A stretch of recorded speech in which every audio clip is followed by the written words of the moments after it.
Já tinha terminado o trabalho na lavoura e decidiu se refrescar no rio.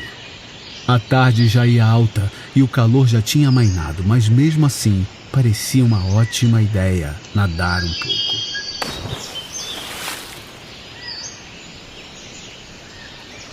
Deu algumas braçadas, saiu da água e pegou no seu farnel um pedaço de bolo de macaxeira que sobrou do almoço, comeu e deitou, olhando o céu da tarde que já ia avermelhando.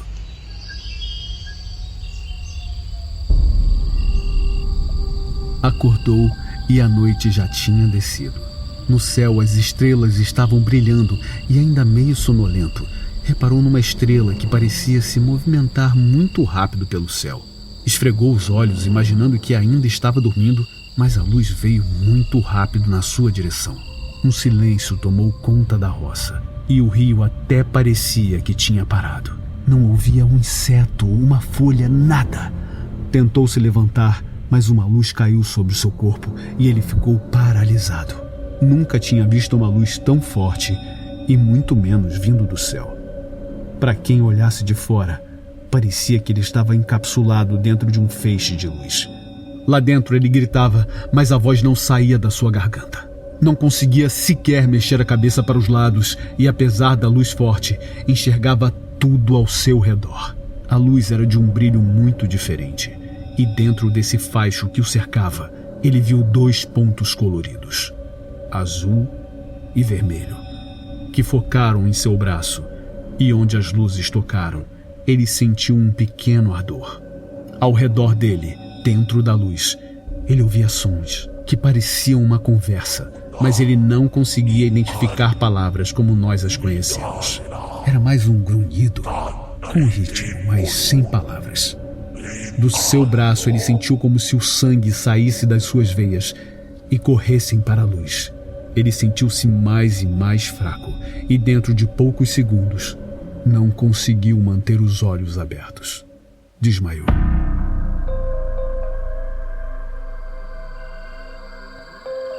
Do outro lado do rio, um pescador recolhia o seu barco quando percebeu um dos seus vizinhos dormindo na margem oposta. Decidiu que ia dar um susto nele e, assim que amarrasse o barco, atravessaria o rio e ia dar um susto no incauto dorminhoco. Amarrou seu barco quando de repente percebeu na água o reflexo de uma luz que oscilava no céu. Pulou rápido para dentro do barco porque já tinha ouvido as histórias do chupa-chupa. Escondeu-se o melhor que pôde e de dentro do barco ele viu o vizinho ser envolto por uma luz que parecia mais um vidro, um canudo que ligava o amigo diretamente ao que ele não sabia dizer o que era. Era um objeto grande, maior que 4 barcos dele juntos, arredondado como um disco de arado e de um metal polido que não brilhava, mas era possível se ver, apesar de refletirem o brilho das estrelas. A luz que saía desse objeto iluminava o que parecia ser uma porta ou uma escotilha. Através dela, ele poderia jurar que 2 seres que pareciam gente estavam lá dentro desse disco. Nunca tinha visto nada que voasse e ficasse parado no ar, além do colibri. A luz vinha debaixo do disco e prendia o vizinho dentro dela. Viu 2 pontos de luz que desceram até o braço da vítima e percebeu que parecia que as luzes estavam agora ambas vermelhas. Lembrou que a luz tira o sangue das pessoas. Lembrou da história que ouvira na vila, que não tinha o que fazer. Era só esperar a luz ir embora e rezar para ela não tirar o sangue todo. Uns poucos minutos se passaram e a luz se foi. Ele pulou no rio e nadou rápido até a outra margem. O amigo jazia no chão. Colocou a mão na testa do amigo que estava gelada, mas ele ainda respirava. Tentou acordar o vizinho, mas nada de conseguir. Pensou que seria mais fácil correr na vila e tentar chamar algum socorro. Correu o mais rápido que pôde, mas não foi longe.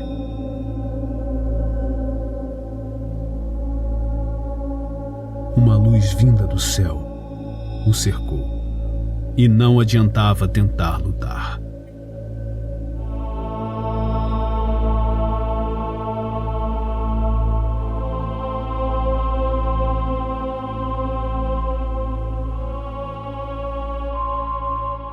Paranormal FM.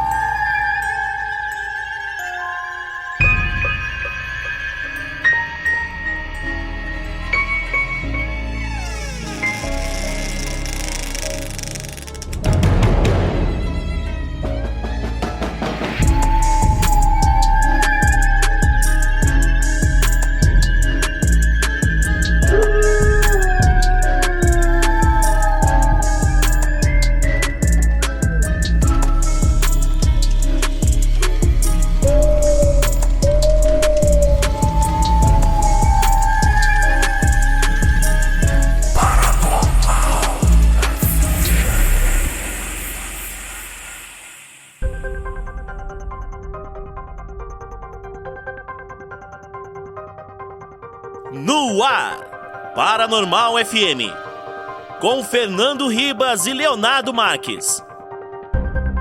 Bem-vindos, amigos da ZYP23. Ribas, estamos aonde hoje? Paranormal FM. Mais uma semana de medo e muita risada pra você. E hoje a gente tá aqui provavelmente com o Astro Rei, o centro do nosso universo conhecido. Quem é o nosso convidado de hoje, Ribas? Pô, cara, é aquela pessoa que todo mundo já conhece aí, né? Já tá ficando chato, né, cara? Que a galera só manda mensagem perguntando dele. A gente só tem amizade também com ele. Caraca, tá complicado, cara. Tá complicado. O bicho tá, meu irmão, tá brilhando. PH, bem-vindo, irmão. Independente do seu ódio aí, do ódio de vocês, da briga de vocês que é antiga, bem-vindo, meu irmão. Saudações pra você. Olá a todos, boa noite. Eu venho em paz, eu trago amor. Eu vou deixar o Ribas hoje tranquilo e relaxado. Eu vou tirar essa bad vibe dele aqui hoje e hoje vai ser um episódio 10. Cara, hoje eu recebi mensagem no Instagram, o cara falando que eu odeio o PH. Pô, mas tu deixa transparecer isso mesmo, né, velho? Porra. Eu sei que não é verdade, mas pô, que parece, parece. Cara. Claro que não, pô. PH é parceiraço, pô. Claro, PH é um nosso amado também, ó. Ele é abusado? Ele é abusado. Mas, cunhado, tu não gosta também? No fundo, tu gosta, pô. Cara, a parada é a seguinte, eu só zoo quem eu gosto, cara. Já falamos isso, é verdade. Ele me ama, então. Porra. Pessoa que eu não gosto, eu não dou nem bola, velho. Eu não perco nem meu tempo, nem pra zoar. Ele foi tão bacana que quando ele me fez de vovó Mafalda, ele não me deu um morango no nariz, ele me deu um pão de queijo, porque ele sabe que eu gosto mais de pão de queijo. Isso é que é amor. Ó, o ouvinte, isso aqui é uma piada interna. Que essa imagem sua de vovó Mafalda não foi publicada, né? Mas ela foi citada. Não, é. Cara, é só os seguidores que tá no grupo da Luane lá que viu isso aí, pô. A gente tá falando que eu fiz uma montagem do PH de Palhaço Alegria. Que é o Coringa do Paranormal FM. E ele, é o arqui-inimigo aqui da nossa vibe média. Exatamente. Ele tem o nariz de pão de queijo. Isso aí. Pão de queijo azedo ainda por cima. Eu já ia falar que devia ser uma tortura ter o nariz de pão de queijo, sentir o cheirinho o dia inteiro e não poder comer o próprio nariz. Mas já que você falou que tá azedo. Claro que tá azedo. Pão de queijo com sebo de nariz. Mas eu Deixa. Nariz encebado de suor do calor de Belo Horizonte. Pô, um calorzinho é bem, porra, frio da porra aqui. Eu prefiro deixar pra lá. Ele estragou toda a mágica da parada. Muita mágica. Bom, vocês já devem ter presumido que hoje trataremos de assuntos ufológicos, né, cara? Porque a gente tem aqui a consulta ao vivo da Enciclopédia Ufológica Brasileira, que é o PH Carvalho. Quem dera. E com certeza vocês já viram a abertura, já viram a chamada, então vocês já sabem do que nós vamos falar hoje, Ribas. Operação Prato, né, meu amigo? Esse assunto já foi muito pedido, né, cara? Sim. Inclusive sempre tá, fala da Operação Prato. Então, tá aí, toma aí. Vamos Toma falar. prato aí pra você à vontade. Hoje nós vamos ter o dossiê completo. É isso aí. Como diz o PH, hoje nós vamos chegar a uma conclusão definitiva e não vamos, né? Vocês já sabem que nós não vamos. Quero saber se o PH trouxe provas, né? Ele sempre diz que traz provas aqui, não prova nada. Claro que eu trouxe, eu sempre trago provas. O PH conhece o primo do irmão, do namorado da amiga, que tava lá. Exato, exatamente. O namorado, a prima do vizinho, do cunhado, do amigo da tia. Tava lá e me contou. Se você não tá aqui no Paranormal pela primeira vez, você sabe que nós não temos compromisso com absolutamente nada. Então, eu sei nem com horário, a gente marcou pra começar a gravar às 8 e começou, era mais de 9. Olha como ele tá estrela, maluco. Caraca. Olha como é que ele... Caraca, velho. A gente tá tomando o tempo dele, mas ui. Porra, vou te falar, meu irmão, tu era mais humilde, hein, cara. Minha mulher tá assim pra mim, você vai gravar hoje? Eu falei assim, vou. Mas é pro seu? Eu falei, não, vou gravar com o Ribas, com o Léo e tal, Paranormal. Você pede pra ele acabar antes de meia-noite, por favor? Eu falei, eu vou conversar com ele, mas hoje não vai atrasar não, que 8 horas ele falou que começa. Hoje em ponto, né? Em ponto. Tá ferrado. Porra, velho. Agora o cara só lança, episódio de 10 mil plays, cara. De 100 mil em 100 mil downloads. O cara tá, meu irmão, tá se achando, meu irmão. Tá bravo, cara. Tá difícil. Tô não, gente. Vamos lá com o nosso humilde podcast aqui para Paranormal FM. Obrigado, PH, pela sua participação. De nada. É sempre um prazer engrandecer o trabalho de vocês. Filha da Xuxa, cara. Obrigado por descer do seu trono e vir aqui gravar com a gente. Descer da cidade alta aqui pra cidade baixa e falar com a gente. Muito obrigado. Minha próxima frase de efeito pra vocês aqui vai ser: ajoelhe-se perante Zod. Ei, caraca. É você que chamam de presidente? Sou eu. Vejo que tenho o hábito de idolatrar coisas que voam. Bom, levante-se diante de Zod.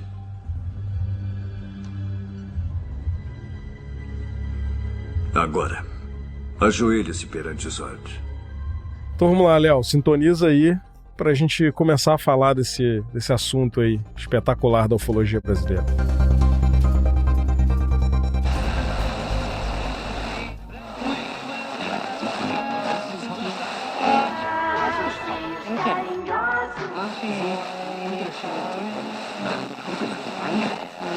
Foi apelidado de chupa-chupa, né, o conjunto de ocorrências que tiveram lugar numa parte de estados do norte e do nordeste brasileiro a partir de 77. A característica desse fenômeno era um objeto voador luminoso, em alguns casos tripulados ou com manifestação claramente inteligente, e focava um feixe de luz em moradores das regiões afetadas e os atacava na altura do peito e literalmente sugava o sangue das pessoas, né? Por isso essa alusão à luz vampira, né? Eles se mostravam debilitados e assustados.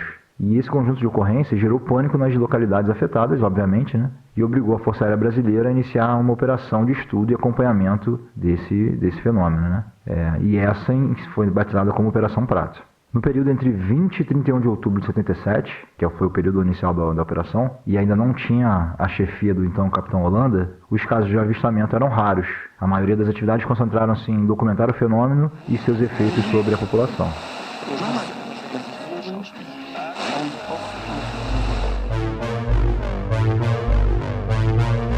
Essa parada do chupa-chupa, que, poxa, um pequeno parênteses, né, que já tem essa parada de, ufologia, disco voador, não acredita que os doidos ainda botam um apelido num caso gigantesco desse chupa-chupa, né, é piada pronta. Mas enfim, eu sei que os nossos ouvintes aí não têm essa cabeça de quinta série. Mas também assim, ninguém sabia o que era, né? Não tinha noção do tamanho do que seria também, né? Mas chupa-chupa todo mundo sabe o que é, né? Mas enfim, vamos lá. Então tá. Cara, mas assim, quem é que dá nome pra essas operações, né, cara? Não, mas aí que tá. A operação não chamava chupa-chupa. Chupa-chupa foi os moradores locais que apelidaram essa luz de chupa-chupa. A gente tá falando de pessoas ribeirinhas e de 77. A ditadura militar ainda. Se hoje é um lugar isolado, imagina naquela época. Acesso era só por canoa, barco, esse tipo de coisa. Era uma ilha. Colares é uma ilha. Cara, a ilha de Colares fica lá em Belém, cara. Lá em cima, lá perto da Guiana Francesa, lá perto do Amapá. É um lugar realmente, cara, tu imagina em 77 como é que era, né, cara? Devia ser muito menos populado do que hoje ainda assim, é pequeno, é um local ribeirinho, né, e tal. Sim. A ilha, na verdade, não é uma ilha em alto mar, né? É uma ilha próxima do continente. Eles chamam a região ali de Salgado, porque é onde a água doce encontra com a água salgada. A água doce do Amazonas encontra com o mar. É isso aí, porque tem o rio que passa ali na divisa entre o continente e a ilha, e aí do outro lado da ilha é a água salgada, né, que é o mar. Exatamente. Mas, cara, realmente esse nome aí não favorece muito, né? Não. É um nome, mas é o que você falou, né? Um nome que foi dado pelos populares, né? Exatamente. E começou a ter muito relato ali naquela região. Lembrando que esse fenômeno do chupa-chupa aí que começou em Colares, ele não começou exclusivamente em Colares, já vinha acontecendo nessa região. Tem até, né, Ribas, um caso muito famoso que é o incidente da Ilha do Caranguejo, que praticamente deu início ali para a Operação Prato. A gente pode voltar mais para frente para falar desse caso, que é um caso bem grande. Mas, inclusive, tiveram mortes nesse incidente da Ilha do Caranguejo. Sim. O do chupa-chupa também, né? Sim, o chupa-chupa também. Mas de início não ocorreram mortes imediatas. O que acontecia é que pessoas estavam deitadas em casa, na rede, uma luz muito forte aparecia pela janela e de repente o teto da casa ficava translúcido, uma luz vinha, primeiro uma verde, batia na pessoa, a pessoa ficava dormente, ela não conseguia se mover, e logo depois vinha uma luz vermelha, geralmente no seio das mulheres, no seio esquerdo, e a relação que tinha de homem para mulheres era tipo de a cada 10 casos, 8 eram de mulheres e 2 de homens. Os homens eram na altura do ombro, assim, mais ou menos, também da cravícula, mas a característica principal era deixar duas marquinhas, como se fosse uma mancha de iodo, com 2 buraquinhos, como se fosse uma agulha hipodérmica, cara. E quem foi afetado pelo fenômeno falou que viu o sangue sendo retirado. E a pessoa relatava que, cara, bizarríssimo. Tirou o sangue e a pessoa ficava fraca, apática, demorava a voltar a começar a ficar normal de novo, com vontade de fazer as coisas. E esses casos começaram a lotar o hospital da cidade, que o hospital da cidade era uma cidade minúscula, era praticamente um posto de saúde, não era nenhum hospital, não estava dando conta dos recados, começaram a procurar ajuda, acho que foi em Manaus na época, e acionaram o Comar, porque era um fenômeno aéreo, as coisas vinham voando, né? E eles acharam que a aeronáutica que tinha que dar um jeito de investigar isso. Foi aí que eles mandaram os primeiros oficiais pra lá, pra Colares, pra poder ver o que estava acontecendo, que foi esse primeiro período da Operação Prato. Só que essa primeira operação lá, eles só coletaram relatos de moradores e não tiveram praticamente contato nenhum. Viam luzinhas e tal passando, mas não viram nada demais. Eles entregaram esses relatórios lá no Comar. Então, num belo dia, o Holanda, que estava vindo de um treinamento em Brasília, chegou lá, se apresentou pro superior dele, e o superior dele virou pra ele e falou assim: aqui, você acredita em disco voador? Aí ele falou assim: olha, eu acredito, mas eu nunca vi. Ele, então, eu tenho uma missão pra você. E deu na mão dele a pasta com os primeiros relatos e pediu pra ele investigar o que estava acontecendo. Ele abriu essa operação e, como ele tinha que batizar essa operação, ele conta que em inglês é Flying Saucer, né, que é pires voador. Ele não queria colocar a Operação Disco Voador, que ficava muito óbvio, e nem a Operação Pires, que era feio. Então ele colocou a Operação Prato. E aí começou a Operação Prato. Massa, saquei. Aqui também, assim, essa questão das pessoas ficarem fracas, né? Eu acho que é normal, né, cara? Eu não sei se você já doaram sangue. Já. Alguma vez? Sim. Então, cara, a gente fica meio enfraquecido, né? Sim, sim. Sim, mas é uma coisa assim que passa com, sei lá, 2, 3 horas. Eles dão até uma bolacha, um suco, ele precisa tomar depois pra aumentar a glicose e tal. Primeiro, bolacha pra mim é tapa na cara. Então... Pronto, já estragamos toda a audiência do programa. Eu falei bolacha, nem sei por quê, porque bolacha não existe. Cara, se minha mãe descobre que eu falei bolacha, eu tô perdido. É biscoito. Eles dão um biscoito. Biscoito, pô. Biscoito. Não é bis, é biscoito. Não, biscoito é aí. Aqui em Minas é biscoito. Tá, beleza. Aí até a gente concorda, tudo bem. Mas aqui, o lance é o seguinte, cara. A gente, quando doa sangue, a gente doa 400 ml de sangue. Ou quase meio litro, né? Que é coisa pra caramba já. Sim, mas você não fica sem vontade de fazer nada, você não fica apático, sem vontade de levantar da cama nem nada. Então, meu querido, mas aí que tá. A gente não sabe qual a quantidade de sangue que essa luz aí tirou das pessoas. Ah, é boa. Às vezes foi uma quantidade muito maior do que 500 ml. Uma amostrinha, exato. Pois é, cara. Tanto que teve gente que faleceu. Eu acho que... Eu nunca pensei nisso, na quantidade que eles tiraram. Cara, pra pessoa ficar assim... Porque quando tu doa sangue é uma bolsinha, tudo bem, meio litro não é muito e tal, mas é uma bolsinha gostosinha, tá? Tu vê lá uma quantidadezinha de sangue, porque pra tu perder... A ponto de deixar meio baqueado, né? Assim... Cara, meio litro é um copo do lanche médio do McDonald's, cara. Sim, é bastante coisa. Assim, é óbvio, né? É tudo calculadinho, né? Você depois de fazer a refeição, você já se recupera ali, vai pra casa bem. Não... Inclusive, gente, doem sangue, quem puder doar, quem tiver em condições de doar, doem sangue, as pessoas sempre precisam e tal. Mas é uma quantidade que você se recupera rápido, né? Pra pessoa ficar realmente fraca, tem que ser uma parada bruta, né? Cara. Tanto quando a pessoa morre de hemorragia, ela vai ficando fraca, né? Sim, com certeza. Tipo, sei lá, o cara toma um tiro, começa a vazar sangue ali, o cara vai ficando baqueado, né? Vai enfraquecendo aos poucos, né? Pois é. E, bom, assim, a gente vai ver aqui as descrições dos eventos, mas não devia ser uma coisa demorada, né? Devia ser uma parada rápida, né? Cara, era rápido e inesperado, porque pegava a pessoa onde ela estivesse, em qualquer lugar. Nem dentro de casa eles tinham segurança, porque a luz vinha, igual eu contei aí, deixava o teto translúcido, parecia vidro, e elas eram abduzidas. Que doideira, elas tinham a luz invadindo elas ali.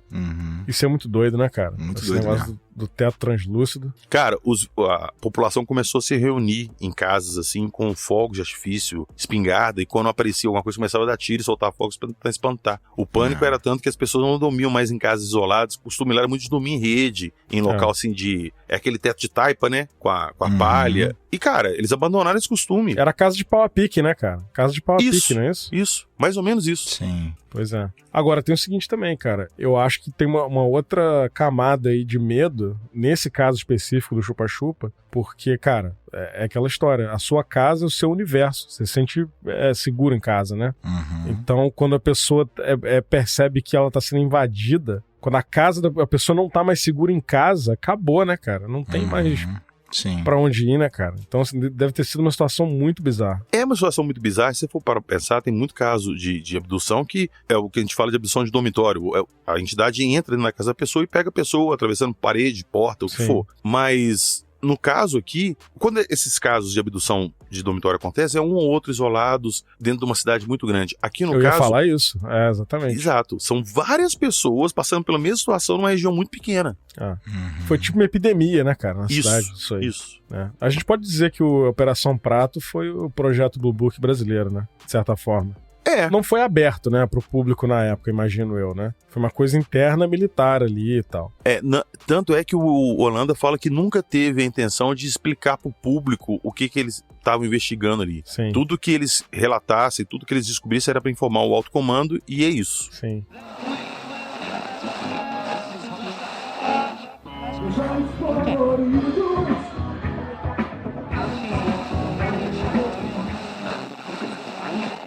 Em outubro de 77, Carmen Vale, que é hoje conhecido como Dona Carmita, estava em Belém com a família dela, quando começou a ouvir que coisas estranhas estavam acontecendo no céu de Colares, que é uma pacata cidade do Nordeste paraense. Eram relatos de que no município onde ela morava, bem como em outras localidades daquela região do Salgado, como o PH falou, né, parte da Amazônia com influência forte do encontro entre Foz do Amazonas e o Oceano Atlântico, as pessoas estavam sendo atacadas pelo fenômeno que apelidaram de chupa-chupa. Os ataques vinham do céu, geralmente no escuro da noite, e eram envoltos em luzes misteriosas e ruídos estranhos.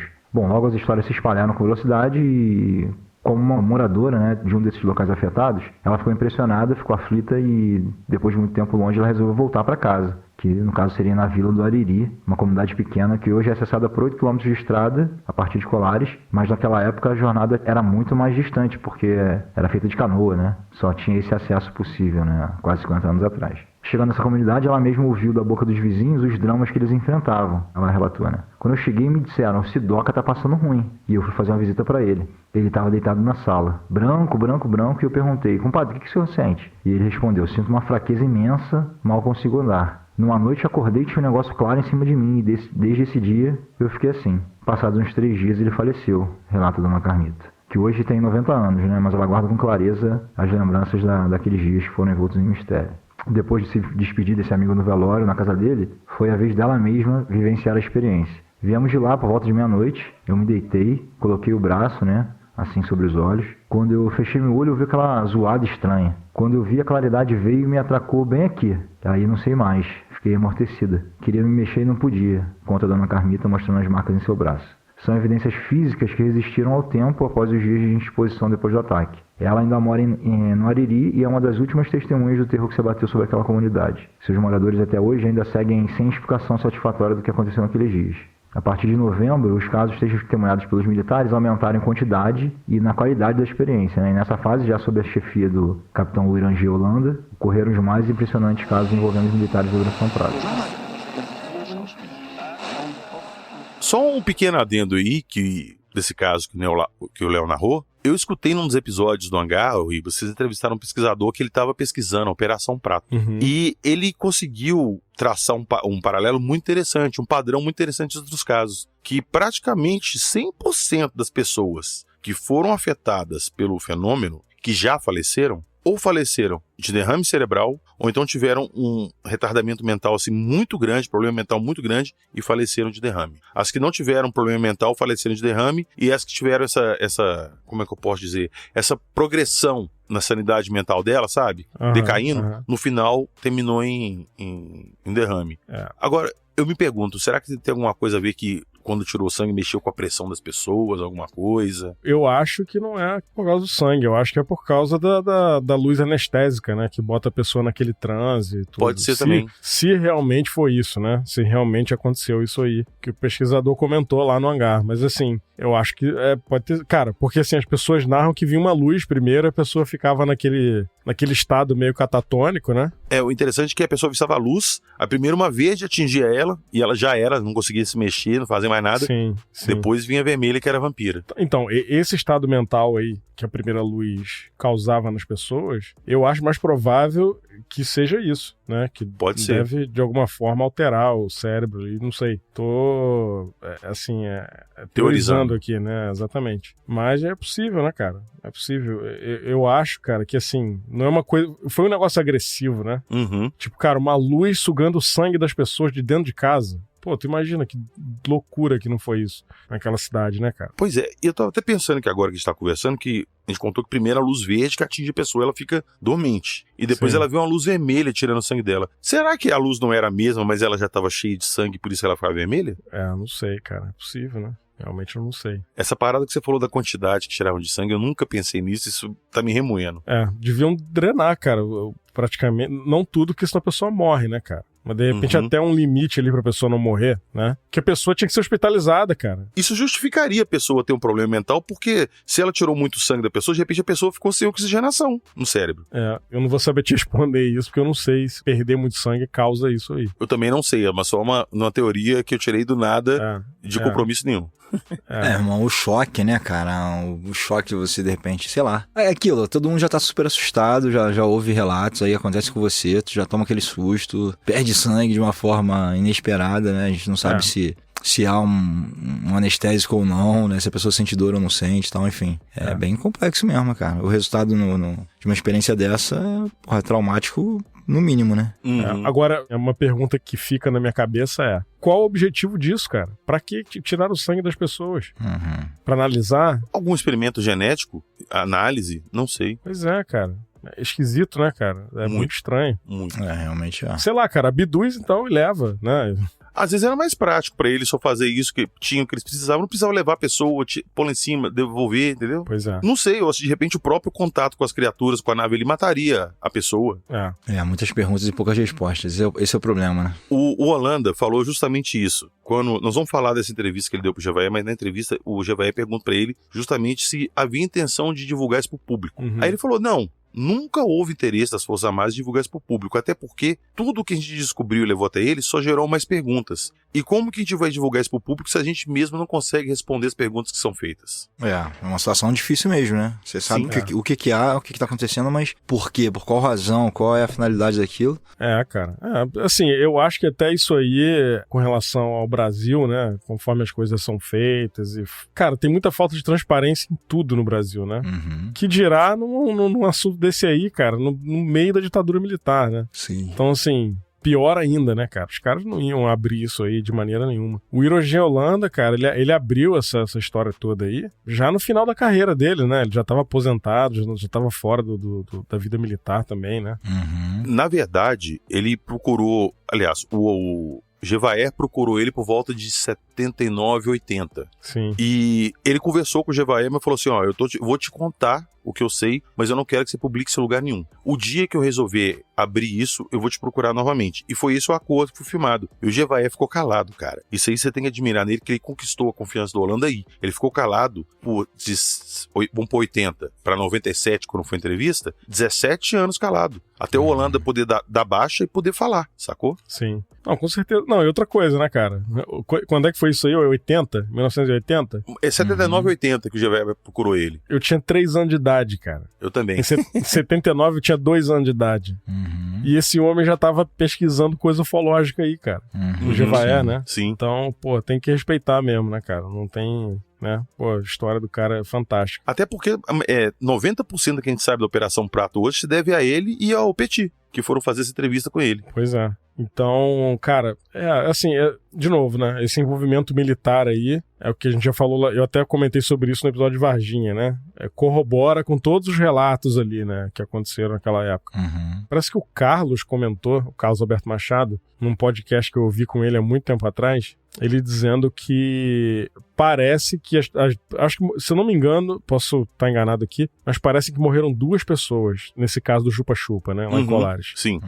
E parece que as 2 eram hemofílicas. Elas tinham esse problema já e aí não suportaram essa retirada de sangue do corpo aí, né?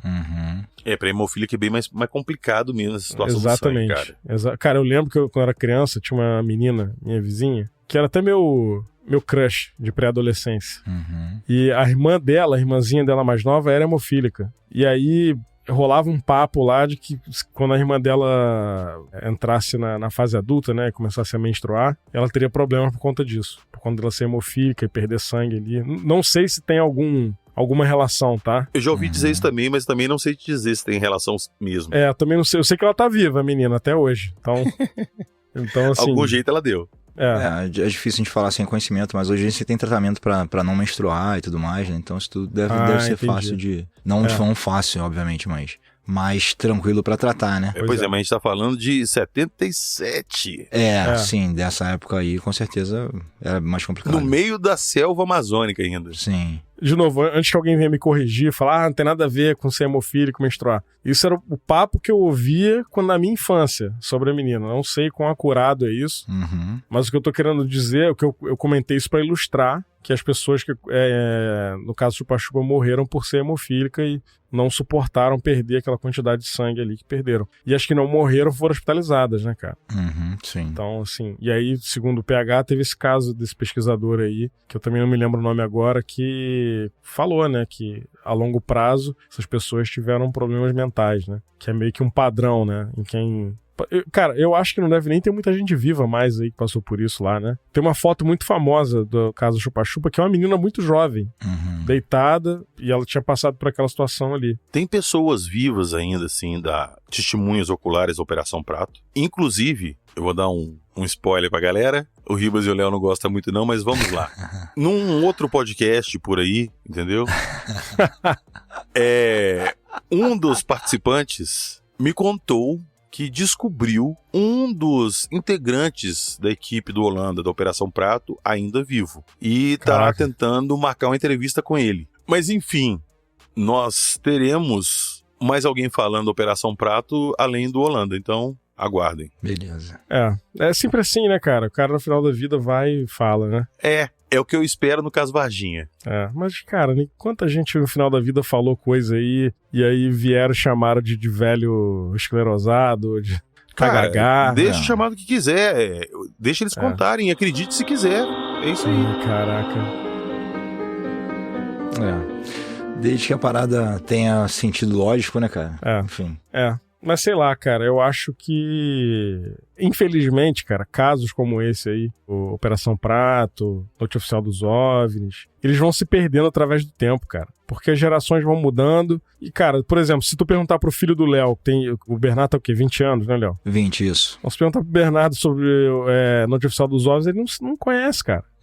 Entendeu? Então, assim, as coisas vão meio que se perdendo, vão ficando no esquecimento, né? Um ponto favorável aí são esses podcasts aí, né? Que a gente tem ouvido muito, a gente trabalha aqui, faz isso, Sim. o PH com certeza com muito afinco. Sim. De pelo menos manter a memória disso aí viva, né? E buscar fontes alternativas, né? Pois é. Exatamente, porque quando a gente grava um episódio igual esse, a gente pode até não chegar até uma pessoa que estava lá na Operação Prato, que participou, que foi vítima do fenômeno. Mas de repente a gente pode contatar um neto, um primo. Sim. De alguém lá que tem uma história, uma peça do quebra-cabeça que encaixa, e a gente vai tentando descobrir o que é. É assim que funciona.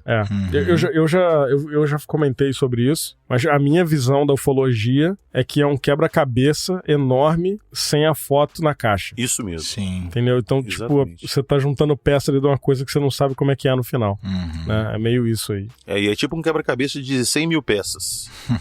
Sim. Mas é aquilo, né, cara? Eu realmente acho, mesmo que surja... O próprio Orangia, cara. Tem gente que não leva fé no que o cara falou, né? Eu já ouvi falar isso pra mim, falando assim, o cara já tava pensando em tirar a própria vida, ele virou e falou isso pra causar e ir embora causando. Cara, sempre vai aparecer as pessoas que desacreditam na história, entendeu? Acho pouco provável, cara. Agora, o negócio é que a história que ele conta bate com a documentação oficial que existe. Então, alguma coisa aconteceu. Acho que lá em 2008, 2009, rolou uma mega campanha encabeçada pela revista UFO, né? Pra liberar os arquivos, os registros de OVNIs do governo, né? Que se chamava UFO Liberdade de Informação. Era isso. Era uma campanha que teve tudo. E muita coisa foi liberado, inclusive tem documento da Operação Prato público. Você pode baixar lá no Arquivo Nacional, entendeu? Tem muita coisa. Inclusive tem os áudios da Noite Oficial dos OVNIs, você pode baixar também. É só você procurar no Arquivo Nacional. Não é um negócio muito fácil, tá? Então aqui, pros ouvintes do Paranormal que estão escutando, desculpa te interromper, Ribas. Vocês querem mastigado? Portal Fenômeno. Aí, Portal Fenômeno tem tudo lá, né? Disponível. São documentos oficiais do governo, que foram liberados através dessa campanha aí que foi feita há mais de 10 anos atrás, né? Então, inclusive Operação Prato tem muita foto por aí, né, cara? Lá no Fenômeno tem, do Portal Fenômeno do Jackson, né? Sim. Que é encabeçado pelo Jackson Camargo, nosso amigo aqui, que grava lá com o PH, né? Exatamente. O Arquivo Fenômeno. Tem muita foto lá, inclusive, que foi retirada durante a Operação Prato. Foto dos militares, né? Não é a foto do PH lá de Belo Horizonte que tirou. Não, foi um militar. Agora, a notícia triste desse material todo é que foi perguntado onde está esse material. Que o Holanda falou que fez mais de, 10 horas de gravação e mais de 500 fotos. Você diz o material físico, né? Que você diz. Sim, físico. Evidências de filmagens e fotografias físicas que foram feitas na época. Cara, esse material se perdeu no Comar. O que se sabe é que o que está guardado e arquivado com os militares é um material que o Holanda preparou para levar para uma reunião com eles, que tem cerca de 3 a 4 minutos de vídeo e são 12 ou 15 fotos. O resto do material, cara, ficou numa sala no Comar pegando tempo e mofando até ser descartado como lixo. É isso. Cara, sabe qual a visão que eu tenho disso aí? Tropa de Elite 2, quando botam um Matias de molho lá naquele almoxerifado, eles botam ele no quartel, lá na PM, ele é tirado do BOP e colocam ele na PM. E aí ele cai lá no quartel do Fábio. Só como eles sabem que ele é honesto, eles não querem que ele vá pra rua, que vai atrapalhar o esquema deles lá. E aí eles botam ele pra cuidar de um arquivo da PM, tipo um almoxerifado. Tem um monte de documento lá, fita, eles botam lá pra organizar. Cara, a imagem que eu tenho desses arquivos militares aí é isso, cara. Deve ser uma bagunça. Cara, você tá falando de uma época que não tinha nada digital, era tudo físico. Exatamente. A montoeira de porcaria que tinha que ter lá, imagina. Bateu um vento cruzado, ficou frio, deu mofo, acabou, meu irmão. Acabou tudo. Cara, meu primo, ele é bombeiro, lá no Rio. O computador que a galera tem lá pra controlar o almoxerifado é um 486. Estamos em 2023, cara. Caralho, cara, isso é inacreditável, mano. Tem o adesivo do Show do Milhão do lado do Isso é computador. inacreditável, maluco. Pra conectar a internet, ele usa o discador UOL. Caralho. Pô, cara, pelo amor de Deus, cara. É peça piada, entendeu? Mas é desse jeito mesmo, cara. Agora, você imagina que junto com esses vídeos e pós-Operação Prato, sei lá, tinha vídeo do treinamento na selva do batalhão tal, desmanche de caminhonetes tal, manutenção de motores, não sei o quê. Tudo junto lá, tanto de documento já vencido, tudo. Lixo, filho, lixo. É lixo, ou sei lá, entra um gato de rua, mija em cima, os caras jogam fora. Ué. Você vai pegar lá Operação Prato, o arquivo, quando você é a primeira página, rasga tudo, tá tudo colado. E outra, cara, às vezes quem entra no lugar de quem saiu, quem morreu, sei lá, porque esses caras só saem quando morrem, né? Eu já falei isso aqui, militar, normalmente o cara morre lá dentro do exército, né? O outro que tá entrando nem sabe o que é aquilo ali, cara. Cara, e documentação, arquivo pessoal, é uma coisa assim, exatamente pessoal. Outras pessoas não se importam tanto igual a pessoa que organiza e arquiva aquilo. Mas é isso. O Jackson me contou que, eu não sei agora se a pessoa faleceu ou se ela abandonou a ufologia e deixou uns arquivos assim, mas muita coisa mesmo. Aí acho que juntou o Edson, o Boaventura e o Jackson e foram lá buscar isso. O Jackson tá com toneladas de documentação até o teto lá, analisando ainda até hoje. Aí, pois é, cara. Mas é porque essa pessoa pegou pra ela e guardou lá e tal, e, né? Sim. Tá lá, se tivesse numa repartição pública, num quartel que seja, cara, a chance de se perder é enorme. Exato, agora eu vou imaginar igual nesse caso do Jackson lá, que ele fala assim, não posso ir agora, é longe, não tem como ir. Então tá, tá me ocupando espaço, ninguém quer, vai pro lixo. E acabou, já era. Cara, é por essas e por outras que a minha esperança de que apareça a fita do ET de Varginha é muito pequena. Não, a minha é gigantesca, uma hora dessa ela aparece numa montoeira dessa aí que alguém pega. Eu não acho que isso tá no Brasil, cara, mais, entendeu? Cara, mas você acha que todas as fitas que foram feitas aqui, elas saíram no Brasil junto com os corpos, com o material? Não. Os corpos podem ter ido, mas você pode ter certeza que a amostra de material tem aqui ainda, análise tem, exames tem, foto, vídeo. Não sei, cara. Cara, isso eu tenho certeza absoluta. Eles podem ter entregado o grosso do material para os Estados Unidos, mas você acha que o Brasil não guardou dados, não guardou material disso? Claro que guardou, cara. Não sei. Você acha que fizeram um book do ET? Pode ter feito, foto de estúdio sonora. Cara. Pode ter feito. Ele sentadinho naquele cestinho da bicicleta. Foto glamour? Foto glamour.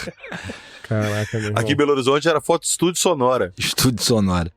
Tem que ver até que ponto já estava preparada aqui alguma base, né, alguma coisa dos Estados Unidos aqui pra esperar algum fato. Porque os caras chegaram rapidaço, né, cara, nessas operações, né? No último episódio que eu gravei lá no Arquivo Fenômeno com o Jackson, a gente falou de um caso antigo, que foi o caso da barragem do Funil, e que na investigação que o Jackson fez depois, ele descobriu que o cara, vítima lá do OVNI, no caso, ele estava no hospital e entregaram alguns papéis para ele preencher com formulários, para ele contar o caso dele, onde que ele viu, que hora, e ele contando que no meio desses formulários tinha um formulário com o logotipo da NASA. O que a NASA estava fazendo com o formulário aqui naquela época? Nós estamos falando de 70, o caso foi em 70, que não tinha internet nem nada. Já tinha um formulário aqui padrão da NASA para esses casos. Eles já tinham conhecimento dos casos aqui. Então, traçar que já tinha um protocolo deles aqui em andamento por caso alguma coisa grande acontecesse é um pulo, né? Exatamente. Aí depende de ver em que nível que estava arraigado pra ver se sobrou alguma coisa aqui ou não. Mas é difícil mesmo aparecer alguma coisa que seja esclarecedora mesmo, assim, né, cara? Conforme o tempo vai passando, fica mais difícil você ter acesso, né? Ver onde está isso, né? Pois é. É complicado. Inclusive, meus amiguinhos, enquanto você tá ouvindo esse episódio, certamente você já viu que ontem, dia 31, na verdade a gente não tá gravando dia 31, estamos gravando dia 15 de maio, né? Mas hoje, enquanto esse episódio tá indo pro ar, rolou aí ontem, né, dia 31, uma conferência da NASA para falar sobre essa questão aí dos fenômenos aéreos, fenômenos anômalos, né? Sim, aí agora a gente tem que dar de mandinar e gravar 2 pedaços. Um que eles falaram alguma coisa e outro que nunca falou bosta nenhuma, foi mais do mesmo. Não, aí a gente bota depois. Na estatística a gente vai dizer que não falaram nada demais, né? Infelizmente. Cara, mas olha só, a NASA falando disso aí abertamente assim é alguma coisa, né? Já não deixa de ser um avanço, né? Cara, eles só estão falando isso agora. Eu ia falar antes, Léo, que um dia o maior segredo que o mundo já viu apareceu na cara de todo mundo explodir no meio de Hiroshima, que foi o Projeto Manhattan. Ninguém sabia o que era aquilo. Nem as pessoas envolvidas sabiam o que era, até que a parada explodiu e todo mundo inteiro descobriu o que era. Explodiu literalmente, né? Exatamente. Explodiu literalmente e mostrou pro mundo o que eles estavam planejando esse tempo todo escondido e gastando uma fortuna. Vai que a Hiroshima da ufologia tá pra explodir por aí ainda. Não, cara, assim, a gente vive dessa esperança, né, velho? Da esperança de alguém ter catalogado alguma coisa, ter saído do laboratório com um CD escrito lá Lady Gaga e levado uma porrada de arquivo. Nossa esperança é essa, a gente não pode perder essa esperança, mas enquanto isso a gente vai conjecturando e avançando. É aquilo, ó, se não for vazado por alguém oficial do governo, se não vier um governo falar, ó, se realmente isso aí é verdade, né, que nem aconteceu com o vídeo do Tic Tac, dos outros OVNIs lá que o Tom DeLonge liberou, por exemplo, vai ter jovem dinâmico falando que aquilo ali é uma lâmpada. Sacou? Jovem dinâmico. Deixa falar. Terão os velhos ranzinhas, como alguns dizem, refutando e provando que não é lâmpada. Eu não tô aqui pra refutar ninguém, meu irmão. Eu tô. Cara, meu único objetivo em gravar podcast é derrubar um podcastzinho vagabundo que tá aparecendo aí. Meu único objetivo é massacrar. Sacanagem. Porra, não dá não, o cara já tá com um episódio com 10 mil downloads, cara. Eu não tenho nem tempo de vida pra, gravar episódio quanto ele. Caraca, velho.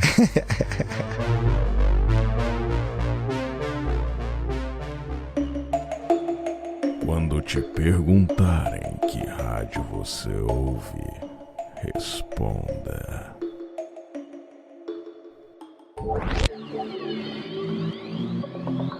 ZYP23 Paranormal FM.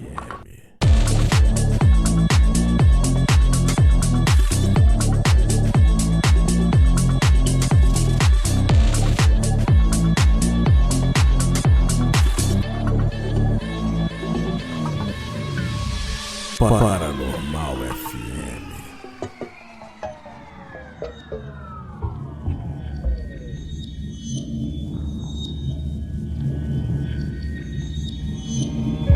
Bom, então vamos, baseado na nossa pauta aqui, na cronologia do que houve, né, efetivamente, de todo o desenrolar dos fatos, a gente está usando como base aqui a entrevista do Capitão Holanda, que é o personagem principal dessas revelações, né? Então vamos seguir essa cronologia aqui e comentar caso a caso, ou seja, observação a observação, e a gente deixa o link depois dessa entrevista para vocês poderem conferir também, acompanharem, e vamos comentando aqui ponto por ponto pra gente chegar no desfecho, né? Vamos do meio pro final agora. PH, nos conduz aí por gentileza. Exatamente, Léo. Tudo que a gente sabe hoje em dia da Operação Prato foi por causa da entrevista que o Holanda deu pro Petit e pro Gevaer em 97. Você lembra que eu falei lá que o Gevaer já tinha procurado ele por volta de 79, 80 e conversado com ele? E ele falou pro Gevaer, ele contou a história toda e falou, eu não quero que você divulgue isso porque eu tenho uma carreira aqui dentro, eu não quero ser prejudicado, me pediram sigilo, mas quando eu puder falar, eu vou te procurar e contar pra você divulgar.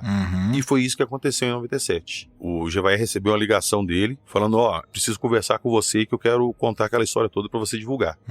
entrou em contato com o Petit, eles correram lá pra Cabo Frio, que era onde hoje o Holanda morava na época, e o Holanda deu uma entrevista de mais de 4 horas pra eles, cara, e contou, assim, detalhes do que aconteceu na Operação Prato. Então vamos começar. Por que ele resolveu contar esse vídeo agora? Ele começa o vídeo falando que ele queria contar isso porque ele já ia fazer 60 anos na época. E ele falou, daqui a pouco eu faço 70, ou eu nem chego 70, ou alguém acaba com o capitão antes e a história se perde. Então eu quero deixar isso novo, registrado. Né, cara? Morreu novo. 60 anos é novo pra morrer, pô. Sim, muito novo. 60 são os novos 40. Você vê que ele tava com muita saúde ali na entrevista, lúcido. Então, tipo assim... Pô, mas 60 anos não é velho, não, pô. Mas sim, tem, até na entrevista você vê que o cara é um cara jovem ainda, lúcido, né? É uma pessoa de 60 anos que sempre foi ativa, então ele tá ali. Eu acho que ele tá ali meio que dizendo o que as pessoas pensaram, eu acredito, né? Eu já tô no fim da carreira militar, então não tenho muito mais a esconder, né? Vou falar a partir daqui. Mas deixa eu concluir o raciocínio dele. Vamos lá. Pois é, e nesse vídeo, ele é perguntado pra ele, por que teve a Operação Prato? Ele contou o início da Operação Prato, que o Feigote relatou antes, que já estava acontecendo o fenômeno chupa-chupa, e os oficiais que estavam lá estavam só colhendo depoimentos, não estavam vendo nada demais. Ele, como tinha mais conhecimento nessa área de floresta e tudo, ele já tinha participado de outras missões em mata, pediram para ele ir nesses locais a campo, fazer vigílias para poder ver se ele conseguia alguma coisa a mais. E foi aí que ele entrou na Operação Prato e começou. O nome da Operação Prato também te explicou, né, que ele colocou esse nome em homenagem ao Floyd Salser. E, de novo, o objetivo da Operação Prato era descobrir o que estava acontecendo e saber se aquilo, de alguma forma, ameaçava a segurança nacional. Ponto. A população, eles não queriam saber. Se fosse uma coisa que não atrapalhasse a segurança nacional, para eles acho que tanto faz, tanto fez. A população que se lasque, né? Exatamente. Como sempre. O pobre que se lasque. Mas é isso aí. Mas é isso até hoje, né, cara? Cara, e o legal é que ele chegou lá e no primeiro mês ali também, ele toda semana emitia um relatório lá. Ele ligava lá pro comandante dele e falava, e aí, o que você conseguiu? Ele falou, cara, eu só vi luzes, só vi luzinhas. Ah, mas você não viu nada demais? Ele falou, não, vi luz. Luz pode ser qualquer coisa, desde satélite até algum outro avião e tal. Eu não vou falar que é um disco voador, porque eu não vi um disco voador. Aí até numa dessas conversas lá entre eles, um oficial brincou com ele e falou assim, isso aqui é o quê? Que uma nave para em cima de você, acenda todas as luzes e te convite pra entrar lá pra ver? Aí ele falou, se for isso, vai ser uma coisa interessante. Aí, meu amigo, o herói brasileiro tremeu nas calças. Cara, é exatamente isso que ele falou antes de contar o que aconteceu. É isso mesmo. É exatamente isso. Essa frase dele é famosa, né? É. Essa frase dele é famosa. Agora, pergunta uma coisa, PH. Tu sabe da onde que veio isso aí? Porque, assim, se colocaram ele pra encabeçar essa operação militar aí, pra investigar esses fenômenos, cara, qual foi a origem disso aí? Tipo, foi relatos de pessoas, moradores da área? Foi relato de militar que vivenciaram coisas esquisitas e começaram a relatar? Porque isso veio de algum lugar, né? Foi a quantidade de casos, né, cara? Que começaram a pipocar lá, do chupa-sangue e tal, chupa-chupa. E aí gerou um calor, falou, vamos mandar alguém. Aí, assim, como eram objetos voadores, o pessoal fez pressão para que a Força Aérea fosse lá fazer essa investigação. Exatamente. E como ele tinha experiência de floresta e tal, ele foi encabeçado e era um cara com patente alta, né? Então, na minha cabeça, o chupa-chupa era um caso da Operação Prato. Não, o chupa-chupa era a Operação Prato. É o start, né? O que startou a Operação Prato, né? Exatamente. Foi o gatilho. Isso. O fenômeno chupa-chupa, depois que ele passou a ser investigado pelo Exército, ele não chamou mais chupa-chupa, ele chamou Operação Prato. O chupa-chupa foi antes deles chegarem para investigar. Vamos dizer que um político desvia dinheiro dos seus funcionários, né, para o seu próprio bolso. Aí eles põem o nome de Cracudinha. É o caso da Cracudinha. E aí a investigação que vai investigar as Cracudinhas é a investigação Ponce Pilate. Sacou? Eles dão um nome pra operação que o cara decide na hora lá. Não, entendi. É porque na minha cabeça a Operação Prato investigou outros casos, não só o chupa-chupa. Quando ele chegou lá de início, foi para investigar o caso chupa-chupa, os casos de luz vampira. Entendi. Só que quando ele chegou lá, quando o herói brasileiro tremeu nas bases, que ele viu que era mais do que só a luz vampira.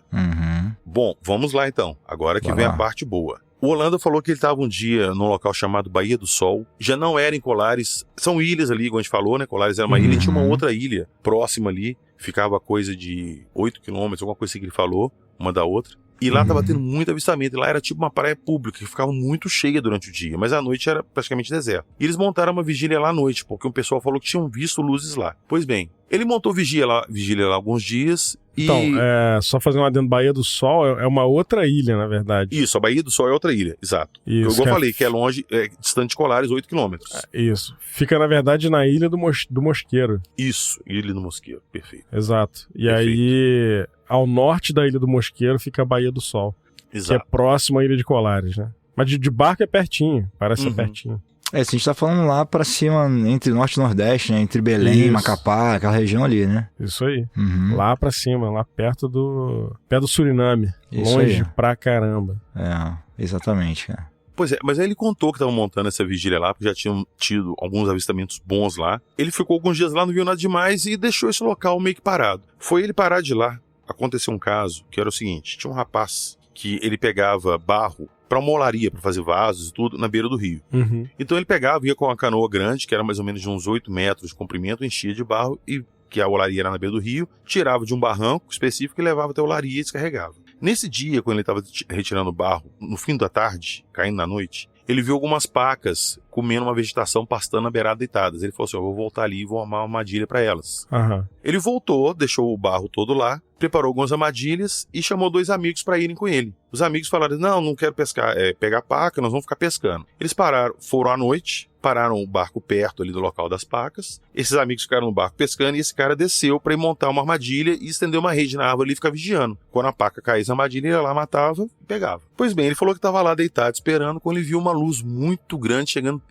pelas árvores assim, né? Descendo até o nível do rio. E a nave foi indo até o nível do rio. Quando ficou de frente para ele, a nave começou a subir e ficou exatamente em cima dele. E ele ficou olhando aquilo assustado, achando que era o chupa-chupa. A nave abriu embaixo, saiu aquele facho de luz. E desse facho de luz desceu um ser humanoide com um macacão, alguma coisa assim. Ele não conseguiu ver o rosto. Ele desceu. E na hora que ele viu o ser descendo, ele correu, se enfiou no meio do mato e ficou de longe. Ele se tampou com as galhas e ficou olhando de longe. Pessoa sensata, né? Cara, eu não teria nem ficado olhando, pra te falar a verdade. Mas ele disse que o ser desceu e abriu a mão assim. Da mão dele saiu um facho de luz vermelha que ele ficou passando pela rede dele, pela armadilha, pelo mato, procurando por ele, alguma coisa assim. E ele lá, trancado de medo, o ser voltou pra luz, subiu pra nave e a nave começou a voltar pra onde ela tinha vindo pelo rio. Como que era o ser? Qual Era humanoide.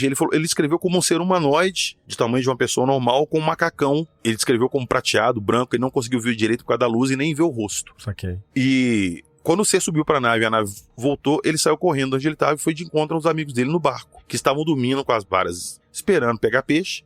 Acordou eles, apavorado, gritando, e os amigos dele falando assim, que isso? E ele, é um negócio voando, uma pessoa voando. Quando os amigos dele começaram a discutir com ele, que isso, tá ficando doido? A nave voltou. E eles entraram no rio, na canoa, pra tentar remar, só que a nave começou a chegar muito perto, os 2 amigos pularam no rio, e ele deitou na canoa e se cobriu. Famoso barata voa. Pô... Eu tinha virado o peido ali, filho. Eu tinha aprendido a respirar embaixo d'água. Cada um por si, irmão.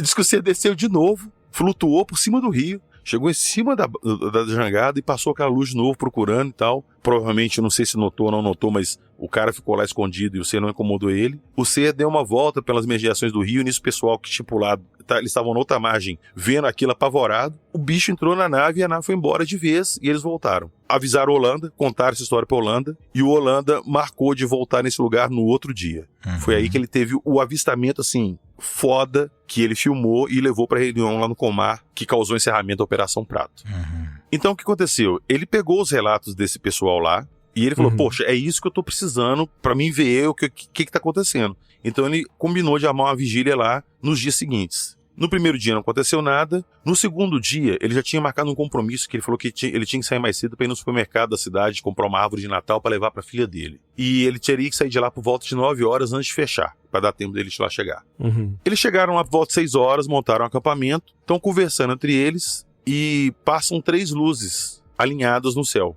Ele descreve que na aviação tem uma escala de 1 a 8 para descrever o tanto que o céu está nublado. 1 é céu limpo, sem nuvens, e vai aumentando 2 até o 8, que é completamente fechado. Ele falou que nessa noite o céu estava por volta de 5, que era aquele nublado, mas com alguns buracos. Uhum. Ele falou que conversando lá com o pessoal e tal, tomando café, passou 3 luzes alinhadas entre um buraco das nuvens. E ele ficou olhando aquilo, mas ele não deu muita atenção porque ele achou que podia, de novo, o ceticismo dele ali. Ele acreditava, mas ele não tinha visto nada demais ainda, ele achou que deve ser qualquer coisa e continuou a conversa. Quando as luzes voltaram, novamente passaram pela mesma buraca entre as nuvens, só que no sentido contrário.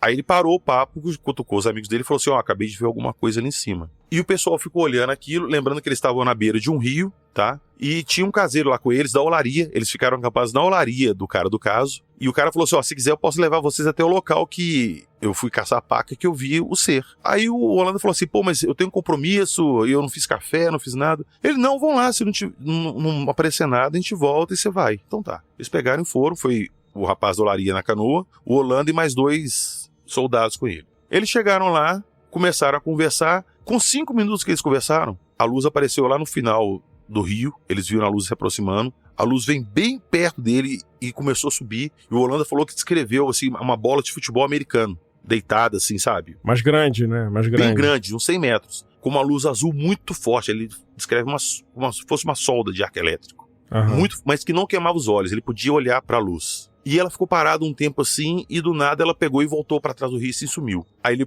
ficou naquela, eu não vou embora agora, eu não vou no meu compromisso, vou ficar aqui. Mas a gente não trouxe água, não trouxe nada. Aí o cara da olaria falou assim, não, eu vou lá buscar. Eu vou lá fazer um café pra vocês, trago um biscoito, alguma coisa, e vocês podem continuar a vigília de vocês. Aí ele topou, resolveu ficar lá. Ele falou que o cara saiu na canoa, tudo escuro no rio. Quando o cara foi assim, ele virou a primeira curvinha ali, a luz voltou. E ela voltou bem devagar e assim, quase encostando na superfície do rio. Caraca. E ela levantou, ficou na vertical, a luz diminuiu e ele conseguiu ver na bola janelas, várias janelas. Olha aí. E ele ficou meio assim, ele tá na hora, e ficou olhando aquilo, e ele falou que ele tava mais ou menos, ele tava numa margem e essa bola parou na outra margem, uns 80 metros de distância. E nisso, os oficiais tirando foto e filmando. Abre a escotilha, o ser começa a descer. Ele ainda conta que um dos oficiais virou pra ele e falou assim, e se esse bicho leva a gente daqui agora, o que a gente faz? Ele falou aqui, a gente tá aqui pro que deve é.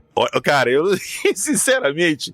Foi pra matar e morrer, hein? Tamo aqui pra matar ou morrer. Pois é, capitão, não é à toa, tá dizendo, eu não sinto isso não, filho, já era. Meu corpo não respondia mais pelos atos humilhantes, não. Meu irmão, na hora da verdade, que o cara se revela. O cara quer ser pet, mas na hora na hora que viu uma luz buscar ele. Na hora que a luz chamar, eu quero ver nego correndo. Cara, aí ele conta que esse ser desceu na luz. Ela desceu no rio, assim, e disse que a luz, ele tava na outra margem, a luz na diagonal, ele veio descendo e ficou quase no meio do rio, a criatura. Então, se a nave tava uns 80 metros, ele falou que quando a criatura desceu e ficou flutuando acima do rio, tava uns 40 metros dele. Pertinho, 40 metros é pertinho. Cara, colado. E o pessoal filmando e tal, e ele falou que tentou algum contato para falar com o ser, alguma coisa. O ser levantou a mão, assim, passou uma luz, assim, que ele viu um brilho vermelho. Não chegou a descrever que a luz chegou neles, mas ele viu um brilho vermelho na mão do ser, igual o rapaz tinha descrevido. O ser entrou na nave e a nave foi embora. Porra. Ele tinha isso tudo gravado, cara. Ele tinha isso tudo perfeito ali, filmado. Pois é. Não, até tô vendo, assim, as fotos do Portal Fenômeno. Tem umas fotos aí que tem essa descrição aí desse objeto em forma de bola de futebol americano, né? Que é um formato meio ovalado, né? Sim. Comprido. E detalhe interessante que a gente não falou antes, que quando ele começou ali na operação e começaram os avistamentos de luzes, eles tiravam fotos, eles não conseguiam fotografar nada. Tirava foto e não saía nada. Ele tava começando a ficar puto com aquilo. Ele falou, a gente tinha tirado mais de 100 fotos e nenhuma delas pegou nada. Eu enquadrava o objeto, batia no objetivo, esperava que emulsionasse e pegasse e não aparecia. E devia ser aquele filme Kodak de 12 poses, né? 24 poses, sei lá. Cara, devia ser uma coisa até mais antiga que isso, se bobear. Isso é uma coisa bem mais antiga. A filmagem era feita em Super 8, pra você ter ideia. Pois é, cara. Isso foi em 77, né? Sim, 77. Então, tem só 46 anos isso aí. Pois é. Mas aí ele conta que um dia ele tava na mesa dele lá, vendo as fotos, tudo, ele viu uma lanterna dele, de floresta, tava lá, que de um lado era lanterna e do outro ela tinha uma lente vermelha por cima, que ele usava pra fazer sinalização na mata, de comunicação e tal. E ela tinha um filtro meio opaco por cima. E ele pensou assim, como é que os médicos veem chapa de raio-x? Que você não vê nada quando você pega, mas você põe no contraste com o fundo iluminado, com o fundo escuro, pega e tá lá. Então o que ele fez? Ele pegou, acendeu a lanterna, colocou esse filtro em cima da lanterna do lado branco, pegou a foto e colocou em cima. Quando ele colocou, ele viu que no meio daquele clarão todo que era a foto, tinha um objeto lá. Ah, cara, é o Photoshop Roots, é o Photoshop analógico. Exatamente, é o MacGyver dando de Photoshop. Caraca, meu irmão, sim. Aí ele começou a ver que tinha alguma coisa sólida ali naquelas luzes todas que ele estava vendo. Então foi aí que ele já começou a pegar algumas câmeras, deixá-las preparadas com esse filtro já na lente para poder já pegar as fotos preparando. Pô, ele foi malandro, hein? Foi esperto pra caramba. Foi aí que ele começou a fazer os melhores registros. E quando ele pegou esse registro, o que ele fez? Ele avisou na reunião que ele tinha toda semana pro comandante, dessa vez sim, eu vi uma criatura, sim, eu vi uma nave e eu tenho isso tudo filmado. Marcaram uma reunião no Comar com ele levou esse material, 4 minutos de vídeo, mais ou menos, e cerca de 15 fotos, e teve uma reunião com o alto comando lá da aeronáutica. É isso aí. E esse fatídico dia, né, 5 de dezembro de 77, foi quando a Operação Prato foi por água abaixo, né, cara? Exatamente. Finalizaram, né? Acabaram com tudo. E a gente vai contar um pouco de como é que foi isso aí, né? O Irangia, na época, era capitão da aeronáutica, né? E ele estava muito ansioso, né, cara? Ele tinha mais uma reunião com o brigadeiro Protásio Lopes de Oliveira, que era comandante do 1º Comando Aéreo Regional, o Comar 1, né, lá de Belém. E aí, cara, pela primeira vez, né, que ele começou a investigar nessa suposta aparição de discos voadores, né, na região do Pará, o capitão Holanda teria que relatar, né, cara, para os superiores o que ele viu lá, né, e mostrar essas evidências que ele tinha em mãos e tudo.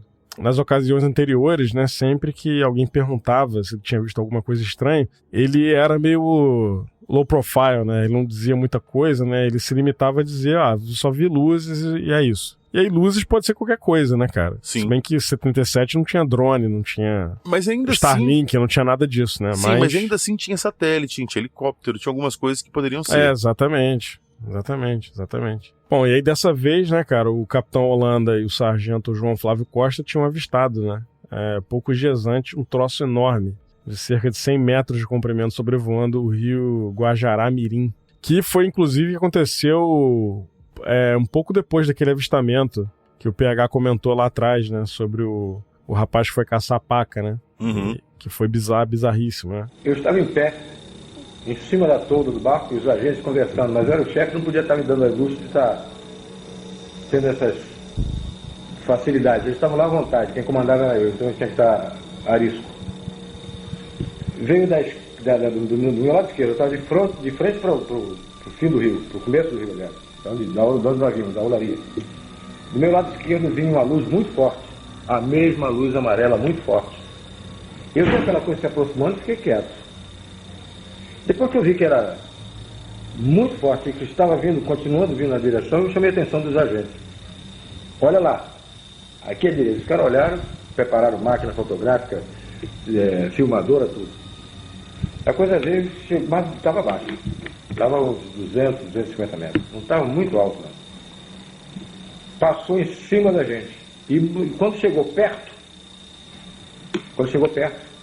na margem do rio, apagou aquela luz amarela, aquela luz forte, amarela, aquele sol amarelo, que a gente não via a forma, só via a luz. Apagou, de repente. Aí nós vimos uma forma estranha. Uma forma de uma bola de futebol americana. Aquela bola de ponta. Tá? Aquela bola de futebol americana, muito grande. E como se fosse esse abajur, translúcida. Tá? Só que tinha janelinhas no meio. Toda a extensão dela tinha uma janelinha. Eu não vi ninguém atrás daquela janela. Mas que tinha janela, tinha. Tá? E era uma coisa muito grande. Mais ou menos uns 100 metros. Irmão, 100 metros de comprimento. É grande pra caceta, meu irmão. É muito grande, cara. É muito grande, cara. É maior que um campo de futebol, né, cara? Qual é a medida de um campo de futebol? Cara, é um campo de futebol de uma trave a outra, se eu não me engano, são 100 metros. Exato, são 100 metros, exatamente. 100 por 60. Aí, tamanho do campo de futebol, cara. É muito grande, né? Cara, imagina você tá vendo na televisão um campo de futebol inteiro lá e os jogadores, aqueles pontinhos, aqueles cisquinhos andando no campo.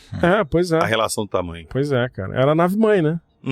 Um objeto desse tamanho aí deve ser uma nave-mãe, imagino eu. Sim. Bom, e aí na hora da reunião, né, o brigadeiro Protásio não compartilhou do entusiasmo do Holanda, né? Pelo contrário, depois de ouvir atentamente a história, ele mandou suspender a operação. Encerra por aqui, acabou, volta pra casa, né? E aí os ufólogos, até hoje, né, cara, os caras ficaram intrigados aí com essa atitude. E, cara, eu me pergunto, né, o porquê. Será que é porque os caras não tinham como evidenciar mais coisas? Ou ficaram com medo, né? Fala aí. Eu tenho uma teoria que ele conta que quando ele levou o material, ele entrou pra uma reunião fechada e o alto comando da aeronáutica estava lá. Uhum. Brigadeiro, só os bigodes grossos. E ele mostrou o material todo e falou que ele queria mais recurso, inclusive ele especificou bem a questão das filmagens, que ele poderia conseguir melhores resultados com material assim, atado e tal, não sei o quê. E os comandantes falaram assim pra ele, tá, aguarda fora da sala, que nós vamos conversar aqui, daqui a pouco o senhor retorna e a gente termina a conversa. Ele falou que ele ficou fora da sala por volta de 40 minutos, quando pediram para ele retornar para continuar a reunião, informaram ele que a Operação Prato estava cancelada. Ele falou, inclusive, na entrevista ele fala, eu como um bom militar, sim, bati continência, perfeito, e encerrei a Operação Prato, oficialmente, porque depois ele continuou por conta própria. Ai. Mas para mim, quando eles fecharam as portas ali, eles consultaram os americanos instruíram a tirar o Holanda da jogada. Não encerrar a Operação Prato definitivo, mas tirar ele da jogada. Peraí, tinha americano envolvido na Operação Prato? Cara, eu imagino que sim. Isso é uma suposição minha. Isso, é teoria minha. Tá. É uma suposição minha. Até porque tinha um ufólogo americano em contato direto com o Holanda e acompanhou ele, inclusive, algumas vigílias. Um ufólogo americano, eu não vou lembrar o nome dele agora. Mas que os americanos sabiam que a Operação Prato estava acontecendo, isso, pra mim, era óbvio que eles sabiam. Óbvio. Óbvio. Eu não sei. Eu nunca vi nada sobre isso aí de envolvimento americano com a Operação Prato. Mas não duvido também, não. Eu acho que teve envolvimento americano, sim. Eles mandaram suspender, porque se a gente está falando dos americanos, são os mesmos que passaram pelos casos de Roswell, de Trinity e outros lá, dos Los Alamos. Eles já tinham experiência nisso. Então, eles já sabiam do que se tratava e eles não precisavam aprofundar mais. Entendeu? Não, com certeza, né, cara? Com certeza. Eu não duvido, não. Uma parada mais estranha aí nessa parada é o seguinte, a gente vê a cronologia e teve um semi-contato, né, com esses 3 pescadores aí, o caçador de paca e os pescadores, que não se deu porque eles ficaram com medo, né, não fizeram contato de verdade, na verdade, com razão eu faria a mesma coisa, ia correr pra caceta. Logo em seguida, o Holanda foi lá, fez a tocaia e já teve um contato mais assim, organizado, digamos assim, né, porque o ser parou a poucos metros, 40 metros também, não é pouco, né, é bastante, é metade de um campo de futebol, é bastante distante. Mas mesmo assim é bem próximo se você pensa que tem consciência, né? Cara, você tá vendo uma pessoa voando, descendo de uma coisa gigante numa luz. Isso é uma coisa chocante a qualquer distância. Não, sim, não tô diminuindo não. Pelo contrário, eu tô até enaltecendo isso, porque foi uma coisa coerente, né? Não foi assim, a nave passou, por acaso eu estava aqui, não. Ele já tava lá, na espreita, o ser foi, desceu, fez aquele escaneamento que a gente imagina aqui, né? Aquela luz vermelha e tal, escaneou, detectou e voltou. Então, se você mantivesse uma coerência nisso, todo dia uma aproximação, todo dia um pequeno avançar, né? Teria a chance de manter um contato, né? Claro, a gente tá imaginando que o ser é pacífico, né? Que não ia chegar já embrulhando com laser e destruindo a porra toda. Mas pelo comportamento, né? A teoria é que com mais contatos a coisa ia desenvolver bem, né? E aí nego interrompe do nada a possibilidade, né, cara? Sim, mas vocês lembram que eu falei que a Holanda continuou as investigações por conta própria. Beleza, vamos pra aí então, porque aí a gente oficialmente a operação tá extinta, né? Exato.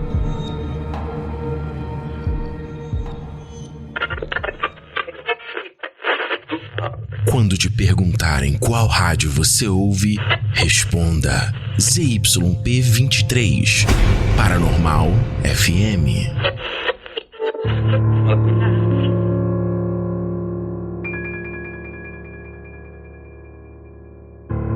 Então tá, com a Operação Prato encerrada, como eu falei antes, o Holanda continuou as investigações dele por conta própria. E ele contando que ele não ia mais assim em Colares frequentemente para ficar fazendo vigílias semanais ele todo dia, mas sempre que ele tinha uma folga ele ia por conta própria dele, já com câmeras dele, com tudo para tentar registrar alguma coisa. E ele começou a notar que sempre onde eles estavam as luzes apareciam, como se elas estivessem seguindo ele. De alguma forma elas sabiam onde ele estava e iam para onde ele estava esperando para fazer vigília. Aí ficou marcado, né, cara? Sim, certamente ele ficou marcado. Sim, né?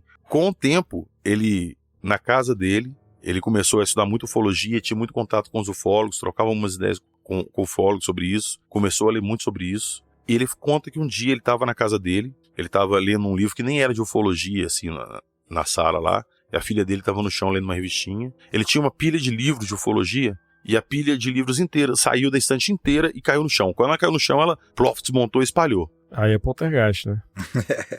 Na época ele morava na Vila Militar de Cabo Frio, inclusive ele frisa que era bem longe da rodovia, por quê? Ele até explica que se fosse um caminhão pesado, passando uma trepidação, uma coisa, poderia explicar que os livros se deslocaram e caíram, mas não. Era uma região muito calma. Pô, cara, mas que caminhão é esse que passa na rua e só derruba os livros, né? Cara, isso aí foi ele que falou. Eu só tô... Acredite se quiser, eu só tô falando o que ele disse.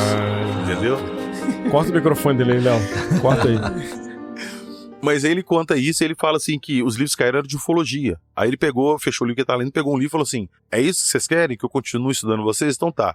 Isso palavras dele. Uhum. Ele falou que nessa noite ele tava deitado na cama dele, ele sentiu alguma coisa dentro do quarto com ele. E quando ele sentou-se na cama, ele sentiu que alguma coisa abraçou ele por trás. Ele até fala na hora assim, uma situação embaraçosa, que era um ET me abraçando por trás e constrangedor, né? Ele até brinca assim na hora. Mas pera aí, ele tava em pé no quarto? Ele tava deitado na cama, ele sentou na cama assim, porque ouviu um barulho. Quando ele sentou, por trás do encosto da cama, alguém veio e abraçou ele junto, entendeu? Que isso, cara?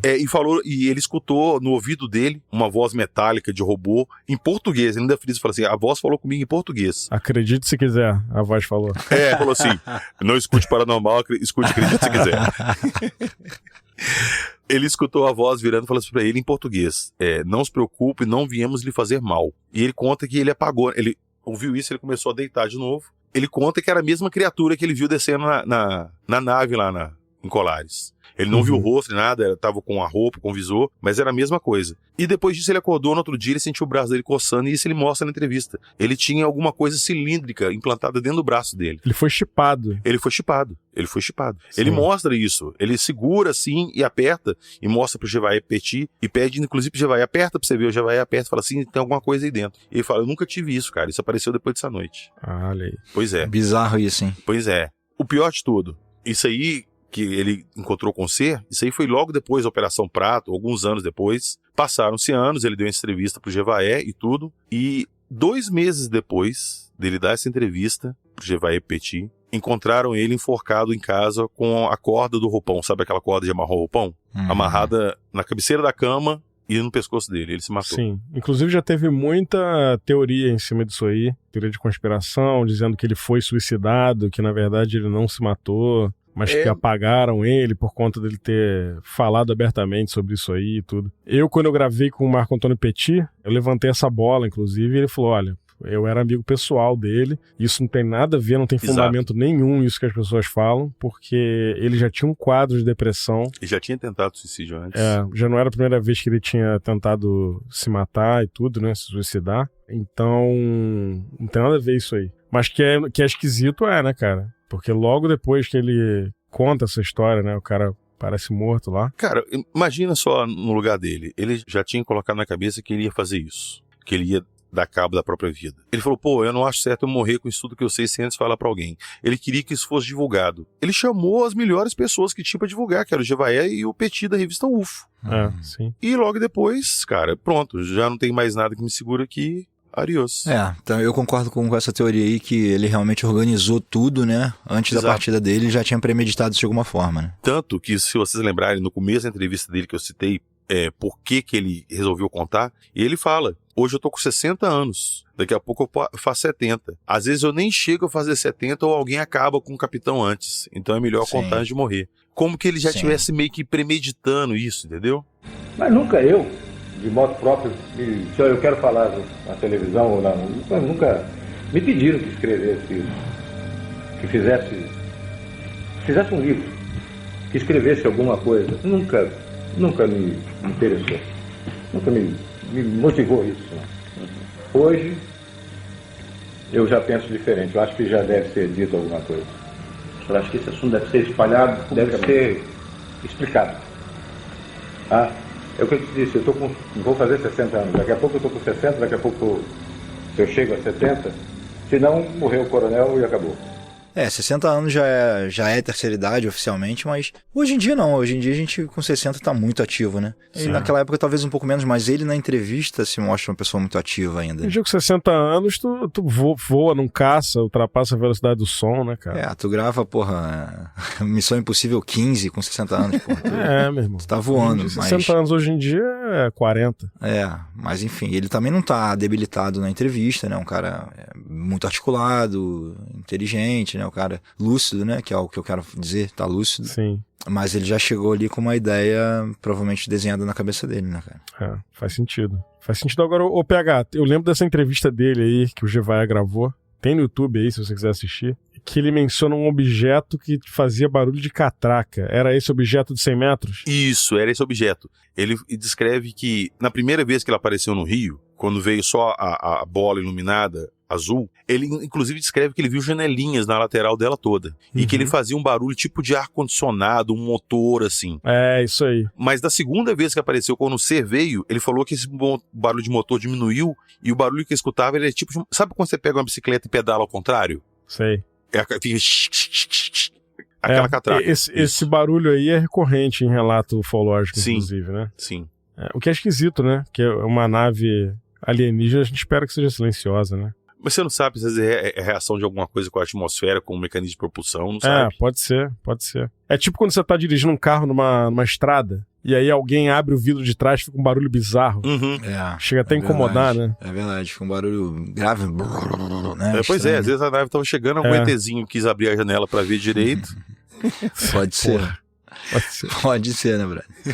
Tá fumando escondido no banheiro, foi tacar a bituca pela escotilha. Passando o rio, tacar lá em cima pra não incendiar a floresta. Pois é. Agora, cara, deve ser muito frustrante o cara participar de um projeto desse aí, né? Ele parecia ser um cara interessado nesse assunto, né? Meio que escolheram ele por conta disso, né? Que perguntaram, você acredita em disco voador e tal. Deve ser muito frustrante ele ter visto o que ele viu, né?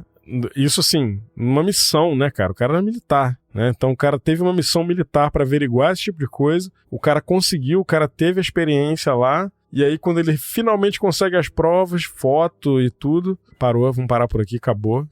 Então assim, deve ser, pra ele deve ter sido muito frustrante, né? Imagino eu. Ele falou que ele inclusive fala que se fosse por ele e pelo Protássio, né, que era o comandante, a Operação Prato teria continuado, porque o Protássio também acreditava em OVNIs, ele era estudioso de ufologia também, e chamou o Holanda justamente porque sabia que o Holanda tinha esse interesse na área. Então, se dependesse dos dois, a operação continuaria, mas igual ele falou, lá ele só cumpriu ordens, ele só era capitão na época, ele não mandava nada, ele mandava no pelotão dele. Saía do pelotão, ele não apitava mais nada. A estrutura militar é isso aí, né, cara? Pois é. Então, o cara fala A, você tem que acatar.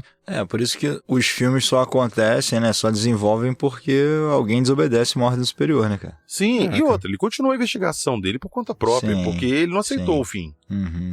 É verdade. Agora, vai saber se essa depressão que ele teve, esse motivo que levou ele a tirar a própria vida, não tem a ver relação com isso, do que ele sabia e não podia divulgar, ou ele não tinha como provar o que ele falou. Cara, deve ser uma parada bem, bem pesada.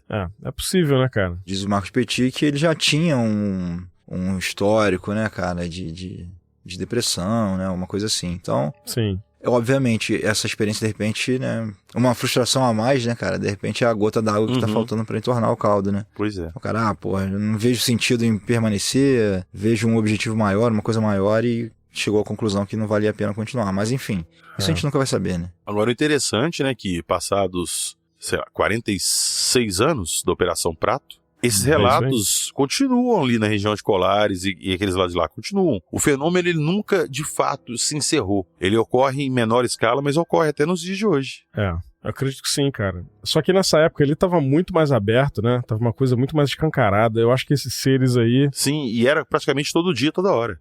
Então, acho que esses seres aí, eles quiseram se mostrar naquele momento ali, né? Ou, de repente, aquilo foi o início de uma pesquisa que eles precisavam de muitas amostras, muito material, e a pesquisa foi evoluindo, e agora que eles estão só monitorando alguns específicos. Não sei. Com certeza, mas assim, eu digo que, por exemplo, o cara falou, vou te levar no local lá onde eu avistei, vamos lá comigo, vamos embora agora, vou fazer um bolo aqui, levar café, vamos comigo que você vai ver.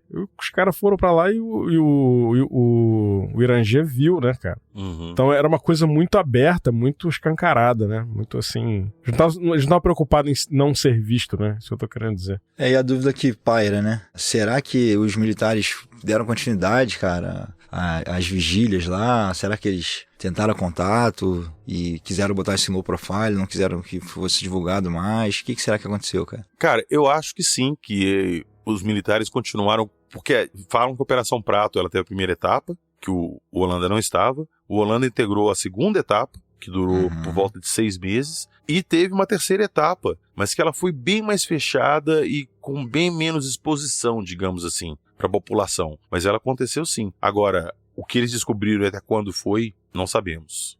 Eu imagino que, assim, o exército tenha protocolos que são, tipo, protocolos de nível, vamos dizer assim, né? Sim. E aí é uma teoria minha, ninguém me falou isso, é uma teoria. Mas faz todo sentido. Eu acho que protocolos militares têm níveis. Por exemplo, de tal nível a tal nível militar, você tem um grupo específico de protocolos que o soldado que tá ali abaixo nem conhece. Claro, claro. Né? Então eu acho que, cara, dentro dessa estrutura aí é muito fácil, cara, eles continuarem a investigar e aí, beleza, daqui pra frente, você volta pra casa, porque a gente já conseguiu o que a gente queria, e agora a gente vai continuar aqui em outro... Com outra equipe, numa outra instância do exército aqui. Exato. Né? É meio isso. O que a gente falava da área 51, né, cara? Cada setor cuida de uma finalidade específica para que a pessoa sozinha não junte tudo, né? Então, cada um, você vai cuidar dessa parte aqui, até esse nível é você, até esse nível é você, pra coisa não ficar, né, na mão de um soldado raso, né, digamos assim. Né? Cara, esse tipo de informação aí, quanto mais fragmentada, melhor. Claro, com certeza. Porque vira um quebra-cabeça mesmo. Né? Então, pros militares, é isso aí. Os caras, quanto mais o negócio for quebrado, né, quanto mais for difícil de rastrear... Cara, tu não... Assim, tu vê, cara, o governo americano, por exemplo, né? Eu acho que até isso deve rolar no Brasil também. Eu acho que o governo brasileiro deve... Os militares ainda devem investigar esse tipo de coisa, né? Imagino. Não acho que os caras estão totalmente no escuro, não. Mas tu vê, cara, numa estrutura dessa aí. Black Budget, por exemplo. Pô, cara, tu acha, né? É um valor ridículo perto do montante completo de arrecadação de imposto. Mas é um valor ridículo gigante.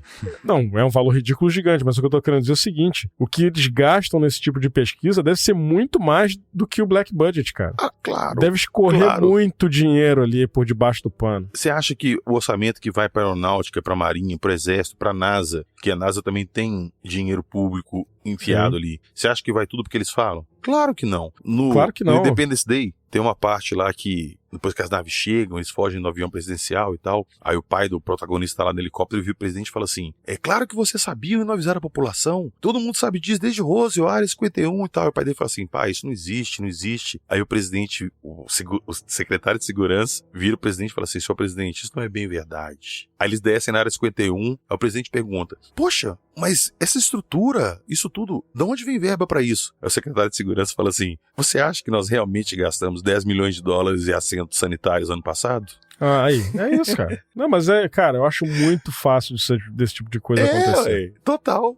Pega, sei lá, o governo agora tá fomentando pesquisa, desenvolvimento na área, sei lá, de chip, né? Chip eletrônico. Cara, o dinheiro vai pra isso aí. Quem é que vai lá conferir se foi mesmo? Pois é. Sim. Cara, não tem muito o que fazer, né? Os caras, na real, eles fazem o que eles querem. E é isso aí. Não tem nem como contestar. Eles têm essa falsa transparência, vamos dizer assim, né?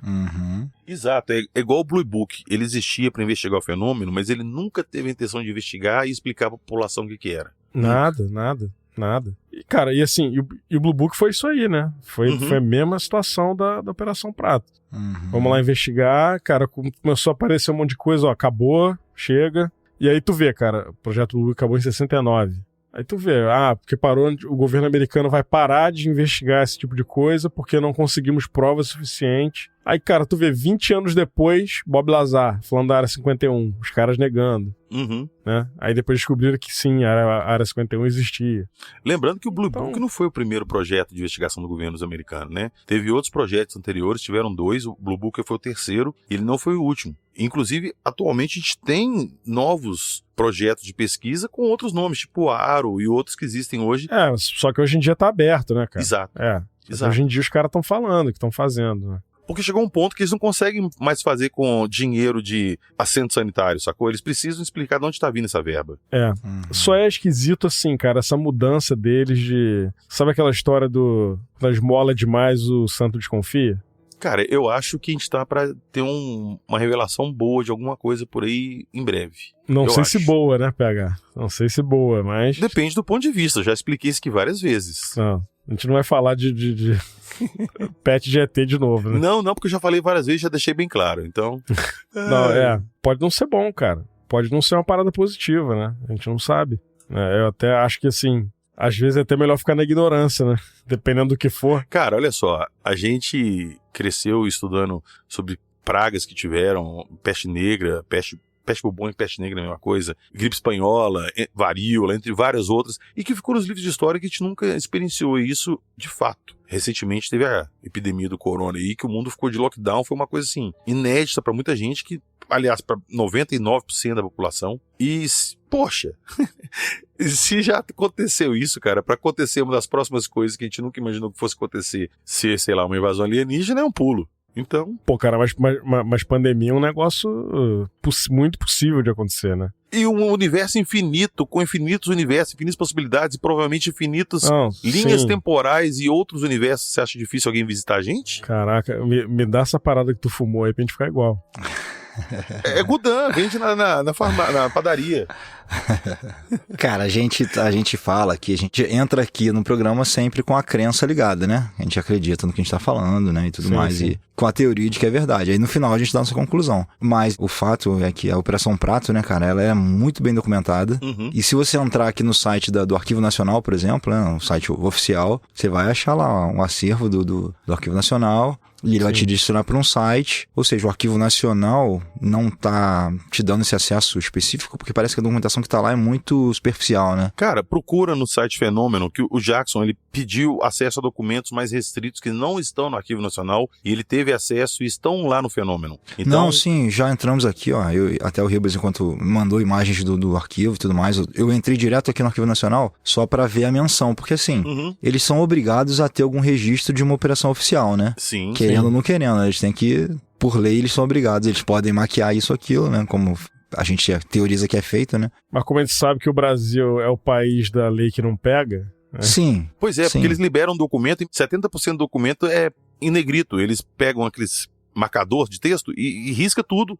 Se tiver em sigilo, né, cara, os caras têm que fazer isso. Beleza, mas tudo bem, não é isso que eu tô querendo dizer. O que eu tô querendo dizer é que existe um registro oficial de que houve contato com OVNIs, entendeu? Isso é o registro oficial. Eu não tô chovendo no molhado, estou falando que a operação é muito, muito bem documentada e que, inclusive, é considerada até hoje uma das maiores do mundo, né, cara? Sim. Uma das maiores operações militares do mundo. Exatamente pelo envolvimento dos militares, exato, pelos documentos que tem das investigações que foram feitas e testemunhas, cara, tem muito testemunha. Sim, exatamente, cara. Aí até dentro do site que você acessa aqui, o Gevaer, né, conversou com a filha do Brigadeiro Protásio, né, que é esse personagem importante também, né? Sim. E a filha dele teve acesso a umas imagens lá, umas filmagens ultra-secretas e tudo mais. E ela diz que entre outros fatos aterradores, ela cita a nave-mãe pairando sobre o Rio Amazonas, e uma cena impressionante também é que revela um OVNI submergindo nas águas do Rio Tapajós, em plena luz do dia. E essa filmagem foi feita, né, pelo sargento João Flávio Costa, que era o braço direito do Capitão Holanda. Então, quer dizer, tem muita coisa catalogada, registrada, então é só pra constar essa minha observação, tá? E é isso que eu falei, pra você ver, cara, foi uma coisa descarada, plena luz do dia, imagina. Sim, sim. A maioria de avistamento de OVNI que a gente vê, de relato, tudo é à noite, cara. Uhum. Porque eles não querem ser vistos, né, e tal, então é mais fácil. Até de ser confundido com outra coisa. Agora, você vê uma nave de dia pairando sobre um rio, não é um negócio assim, cara, escondido, né? Não é um negócio discreto. E tem muito relato entre os indígenas, né? Também de beira de rio aí. O Rony tava lá no Acre outro dia, investigando uma tribo lá que teve um contato com seres também. Então tem muito relato, cara, nessas regiões aí de avistamento. Uhum. O Marcão tava conversando comigo que quando ele tava dando um suporte pro Fred Mosch, né, de Carona com os OVNIs, eles chegaram em Colares para gravar algumas coisas em Colares e tal, sobre a Operação Prato. E ele ficou conhecendo o barqueiro, o motorista. Motorista é ótimo, né? Como é que chama o cara que dirige? É barqueiro mesmo, o barqueiro. Capitão do barco. O capitão do barquinho ali pequeno, da chatinha. que levava a Holanda pras vigias. Não diminui o cara, meu. Não, cara, é porque eu sei o barco que você tá falando. A gente fala chatinha, é aqueles barcos assim que a beirada deles é quadradinha. Comandante, pô. Comandante. Tá, o comandante, então. O capitão do navio que levava a Holanda. Caraca, o Ribas é chatão, né, mano?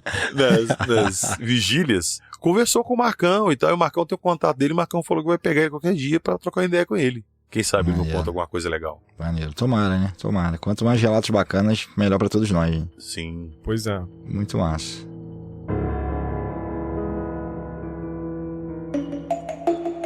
Quando te perguntarem que rádio você ouve, responda.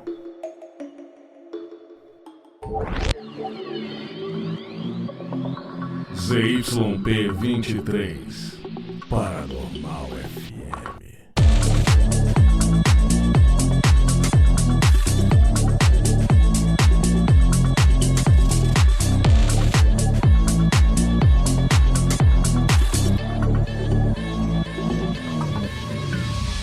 Paranormal FM.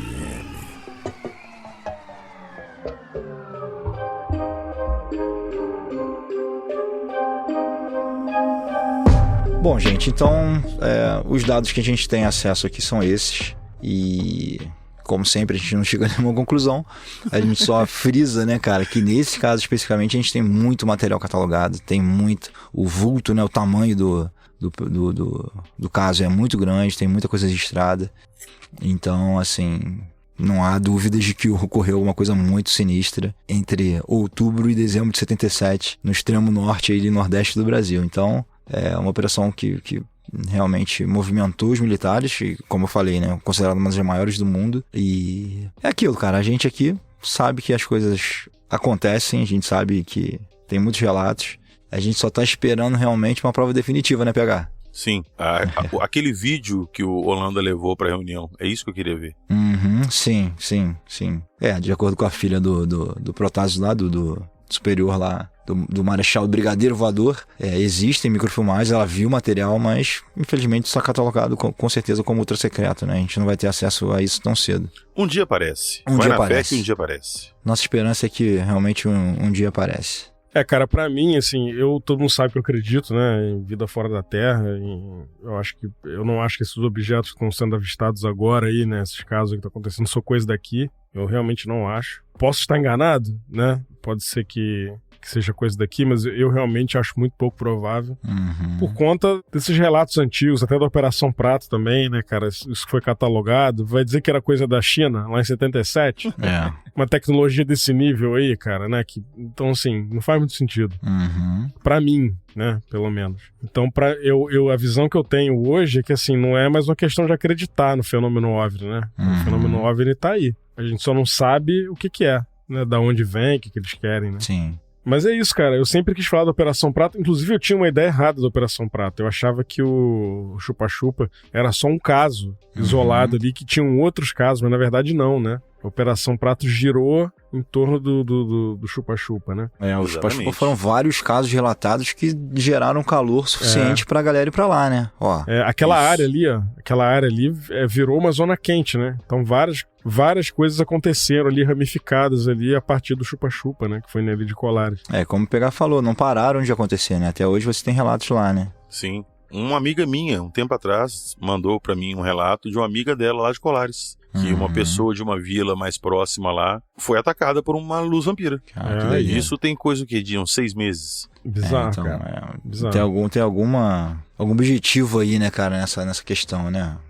Não é uma pesquisa que estão fazendo há 50 anos, sei lá. Não sei, né, qual é a noção de tempo também, né, que a gente tá usando aqui, né? Mas, enfim. Cara, você já parou pra pensar que pode ser alguma coisa muito sinistra por trás disso aí? Porra! Pode, pô. Às vezes o cara quer um aperitivo, vou parar ali, vou pegar um suquinho ali, ó. Sanguinho. Bora, pô. Cara, eu vi...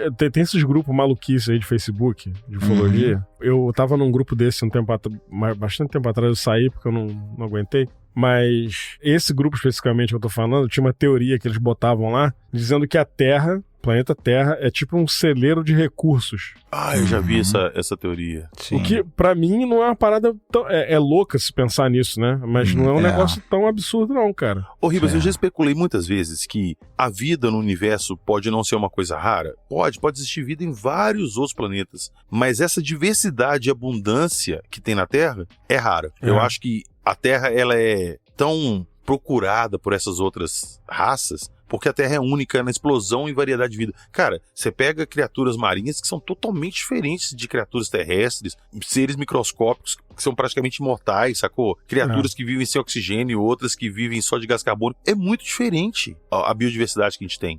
O fundo do mar é praticamente outro planeta, né? Exato. Cara, assim, a gente pensando pelo lado científico, pelo que a gente conhece de ciência, né? Pelo que a nossa alimentação conhece de ciência, a gente tá numa faixa onde a vida é possível, que é uma faixa muito estreita se você pensar na relação tamanho do sistema solar, por exemplo, né? Que se você está perto demais, você é incinerado. Se você está um pouquinho mais longe, você está congelado, né? Chama-se Zona dos Cachinhos Dourados. Exatamente, é a zona do alecrim dourado. Não, não, peraí, calma. Vocês não vão desmerecer minha... Não. Senhores ouvintes, o assunto aqui é sério, tá? Pelo menos eu levo a sério. Chama-se Zona dos Cachinhos Dourados. Por quê? Você lembra da história dos Cachinhos Dourados, que entrou na casa dos 3 ursos? Ah, tu tá falando real mesmo, tem essa... Real, sim, é real. Mesmo. Ah, pensei que tava zoando, desculpa, cara. Há 3 cachinhos na história...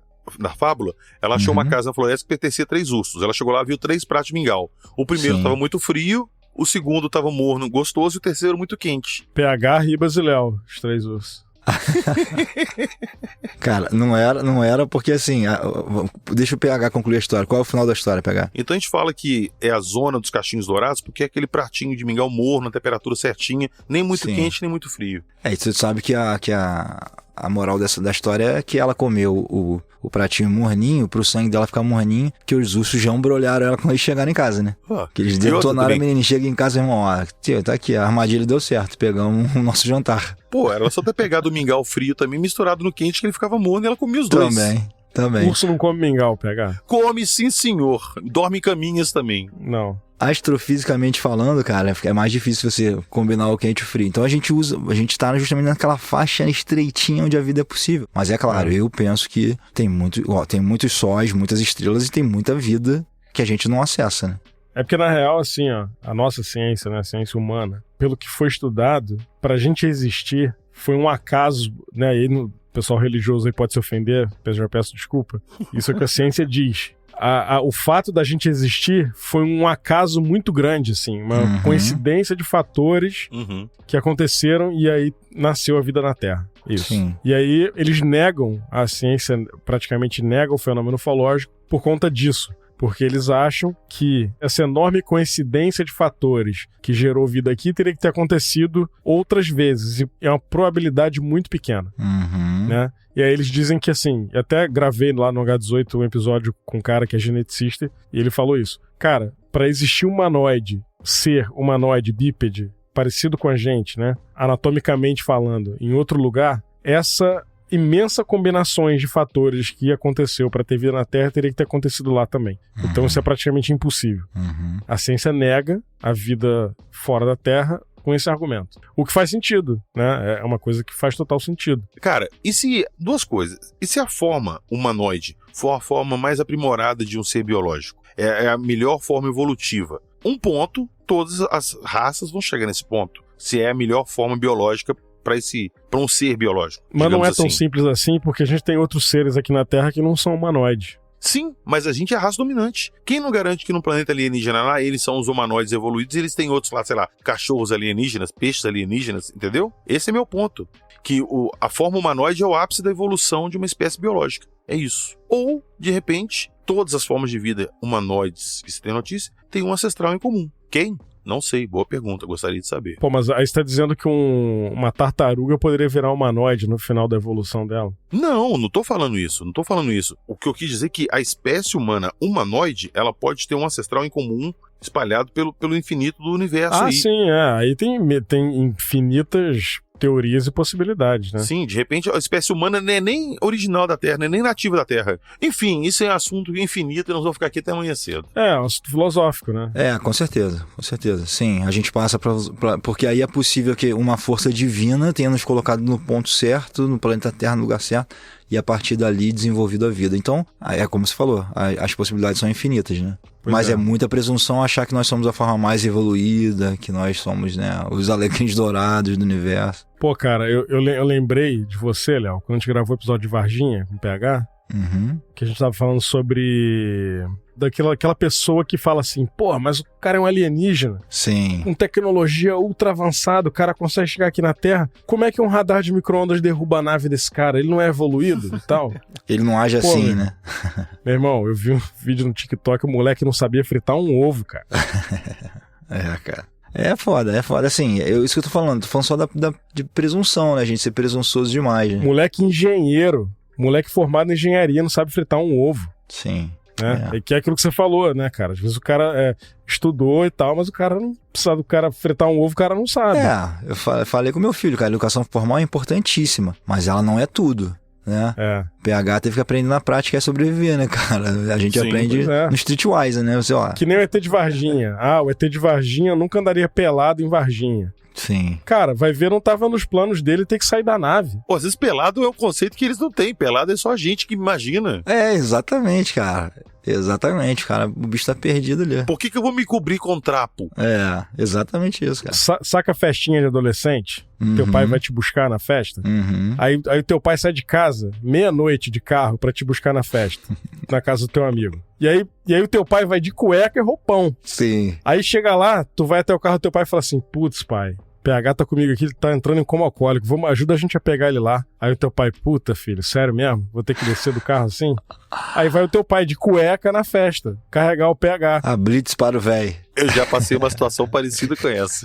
Então, o que eu tô querendo dizer, cara, é que assim, vai ver o ET de Varginha não tava preparado pra isso, cara. Pra ter que sair da nave e andar na cidade ali. É verdade, entendeu? É verdade. Isso sempre acontece quando você não tá preparado.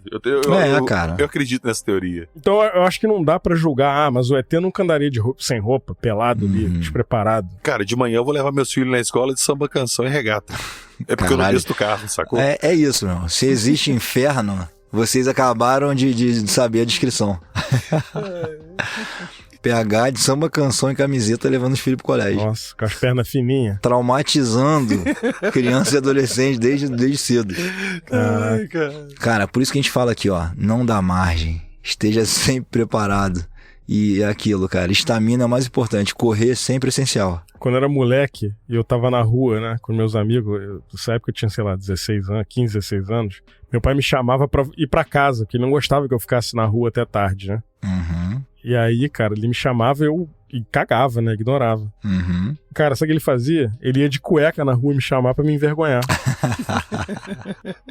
Aquelas cuecas Zorba, maluco, sabe? A minha avó gritava, meu irmão, de casa. Caraca, meu irmão, a gente morava no Floresta, lembra do Floresta? Tu já foi no bairro Floresta? Já. O bairro Floresta é um valezinho, né, cara? Então você, de um lado do morro, você via do outro lado do morro lá, é uma favelinha, né, cara? Do outro lado é a Estrada da Saudade. Isso também, mas onde eu morava, você tinha visão só da Floresta mesmo, do bairro Floresta, né? Você não via a Estrada da Saudade. Mas ela chegava da varanda, Leonardo! Maluco, o troço ecoava do outro lado. Onde eu tivesse, eu escutava, meu irmão. E já vinha voado, que se não chegar em 30 segundos... Cara. Mas é isso, cara, é isso. A experiência da rua ensina muito. A educação formal não é tudo. É interessante que a gente filosofou, né, cara? A gente foi de vida fora da terra, ciência, biologia e a gente terminou com PH de samba canção. Só aqui que a gente consegue fazer isso, cara. Cara, que é mais paranormal que isso, não tem como, velho. Não tem como mesmo.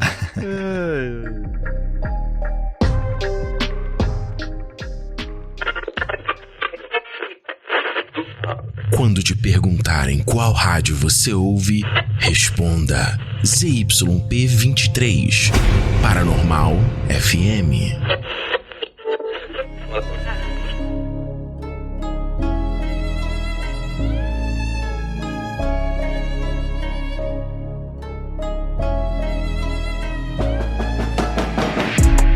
Bom, vamos agora para o nosso momento especial do Paranormal FM, amigos. Que é a caixa de recadinhos do Instagram. Caixinha interativa. Caixinha interativa. Então deixa eu abrir aqui, ó, a caixinha com a mensagem de um cara aqui. Ih, cara, tô vendo a imagem dele, que o cara é bonitão, pô. Ó, Leonardo de Petrópolis, Rio de Janeiro. Favor, proibir o PH de fazer propaganda do podcast dele. Um abraço pra vocês. Pô, massa, gostei. Valeu, Leonardo. Abraço pra você, beijo. Eu conheço esse Leonardo, ele é um cara super gente boa, mas ele não tem muito compromisso com a verdade, nem com nada, não. Tem compromisso com nada. Com nada. Caraca, meu irmão. Daqui, ó, a próxima, da nossa querida Milena. Ela tá toda semana aqui, né? Lá de BH. Tô conterrânea aí, PH. Sim, abraço, Milena. Ela diz o seguinte, ó.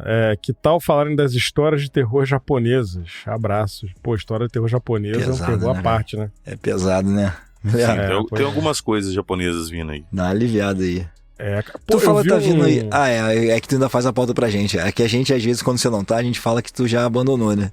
É porque essa aí de coisa japonesa eu não quero. Eu achei ela horrível, eu vou passar pra vocês. Tá certo. Aí faz sentido. Aí faz sentido. E tem a mensagem aqui, ó, que é pegadinha, mas deixa eu ler, porque depois a gente vê o contexto, ó. Salve, meu nome é João Pedro Lufrano e sou de Petrópolis, RJ. Só que quem mandou mensagem é Bernardo Marques, filho desse homem que vos fala aqui. Que raio de nome é esse, cara? Beijo, filho. Esse nome? O João Pedro, cara, é teu fãzão aí, mano. Ele te mandou o vídeo lá que a gente se encontrou. Aquele menino do vídeo? Isso, Lofrano, pô, arquiteto, pô, futuro arquiteto, tá quase se formando. João Pedro, beijão, molecão. Manda um beijo pra ele que ele é teu fã, pô. Ô, Bernardo, abraço. Esse moleque é foda, cara. Bernardo, meu irmão, queria ter um filho assim. Esse é brabo mesmo, pô. E um abraço pro João Pedro Lofrano, meu querido aí de Petrópolis. Quando eu for aí, a gente vai tomar um Guaraná e comer um brioche do Badoff. Porra, já quero.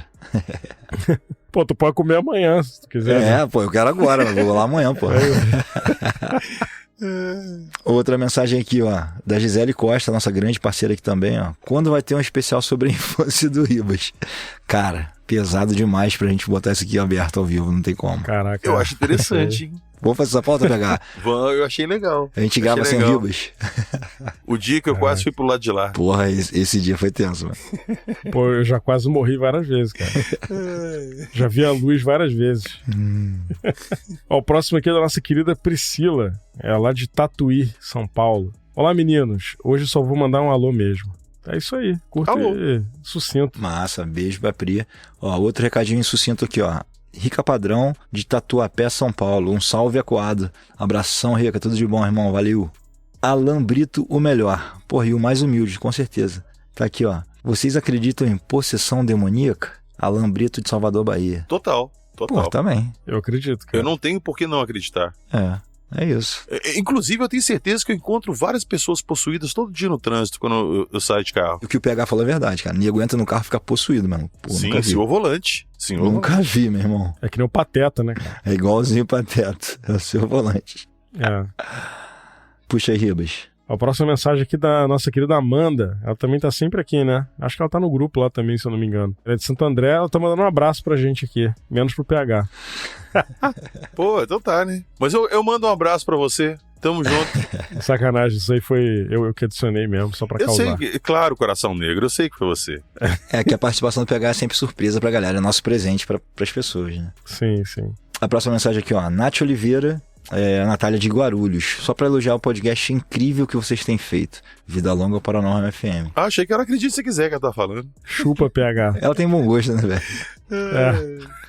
Ó, o próximo é da Luciana Crasson, lá de São Paulo. Olá, faço um programa sobre a loira do banheiro, a brasileira. Ou seja, não é a Blood Mary, né? A americana. Mas é meio que impossível falar da loira do banheiro e não citar a Blood Mary, né? Porque as duas são parece que vão me corrigir isso aí, que alguém me corrigiu isso num comentário que eu falei isso. Mas eu acho que as duas são a mesma coisa, ou não?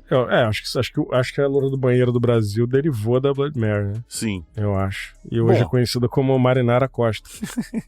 Sacanagem.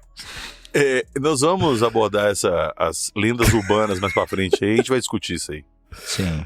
Eu quero ver quem vai lembrar da Marinara aí, meu. Eu lembro Marinara Costa, a mãe loura do funk? Que não, a mãe loura do funk é outra, é a Verônica Costa. É tudo a mesma coisa. Não, a Marinara, eu lembro quem era, eu lembro Marinara. Marinara do Fausto Fawcett. Sim, eu lembro. Saudade. Saudade. Mas saudade do Ribas. Gretchen. Caraca, é da mesma turma da Regininha Poltergeist, né? Tinha um amigo meu, cara, que o fetiche dele era fazer um rendezvous com a Renata Sorrah. Cara, o rendezvous. Rendezvous? Porque eu tô sendo classy, né, cara? Eu tô falando pra não falar outra coisa. Mas eu sou totalmente no class, eu não sei o que é rendezvous, não. Rendezvous encontro, cara. Encontro? Por que você não falou encontro, então? Não, mas é outro tipo de encontro. Que tipo de encontro? Não vou falar, PH. Não vou falar. Tem criança ouvindo, cara. Mas eu não sei o que é isso, encontro. Encontro pra mim, você encontrar uma pessoa e ver o cinema. Porra. Hoje é tua imaginação, PH.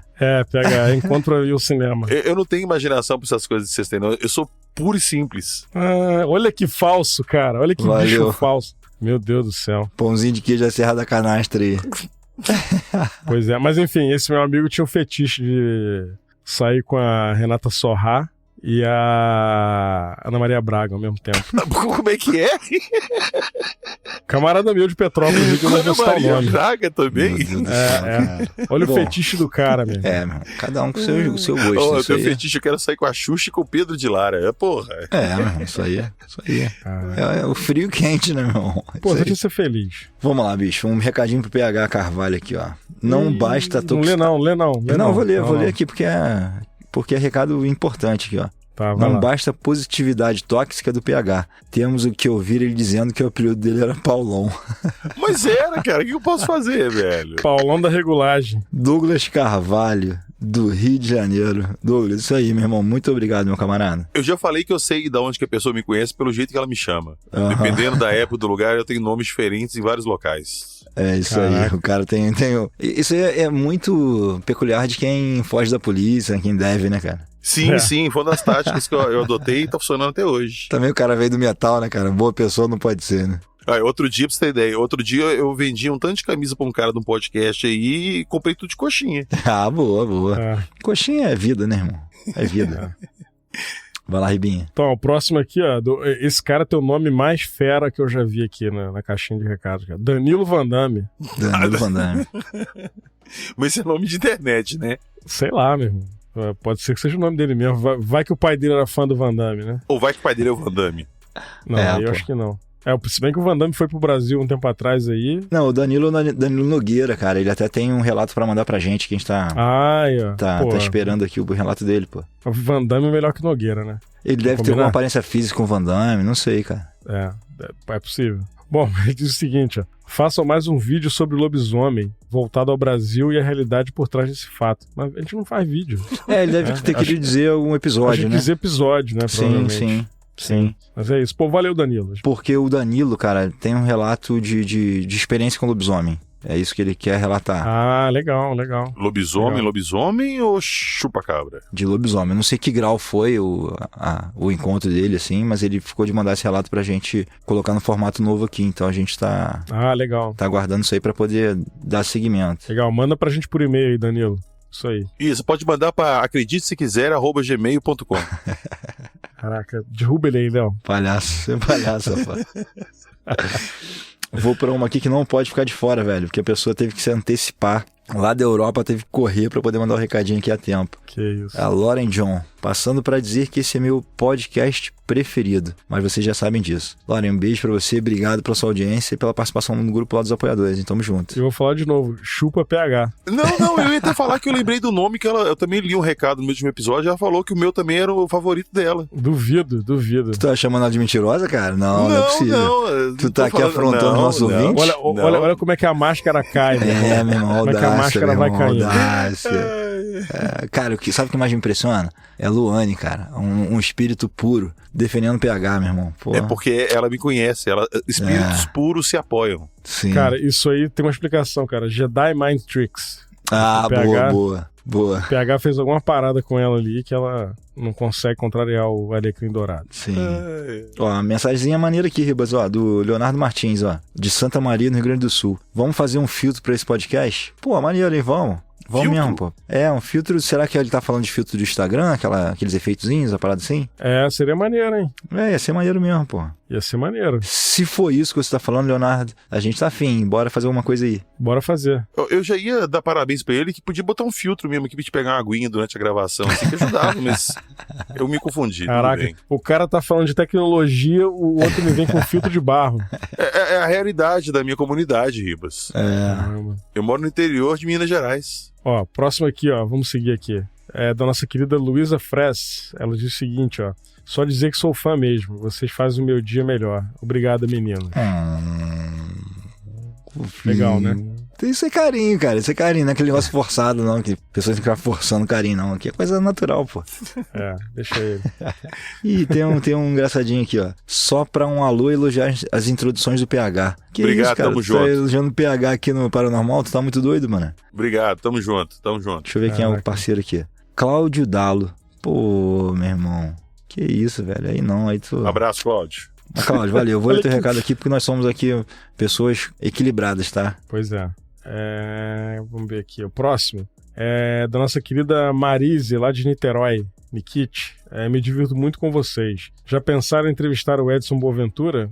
De repente, quem sabe, né? Se ele quiser um dia, se ele topar. É que o Edson é famosão, né, cara? Uhum. É um ufólogo famoso, né? Sim. Tem canal no YouTube, o cara é bombado. Pô, legal. Mas vamos ver, de repente rola. Boa. Ó, um recadinho aqui, ó, do Pod Sexta 13. Alô do podcast Sexta-feira 13. Grande abraço e somos fãs desde o Hangar 18. Abraço pra galera do Pod Sexta 13. Valeu, abração pra vocês, galera. Pô, valeu, abração. Ó, o próximo aqui da querida Denise. Ela diz o seguinte, ó, só pra falar que vocês são ótimos e essa risada do Ribas não tem preço. Tem sim, depois eu te mando um pix aí. Te mando meu pix. E tu recebe um áudio com a risada. Show, porra. Desde Campos. A gente pode fazer um pack de risada. Pô, massa. Né? Já reclamaram que eu falo muito... O que eu falo?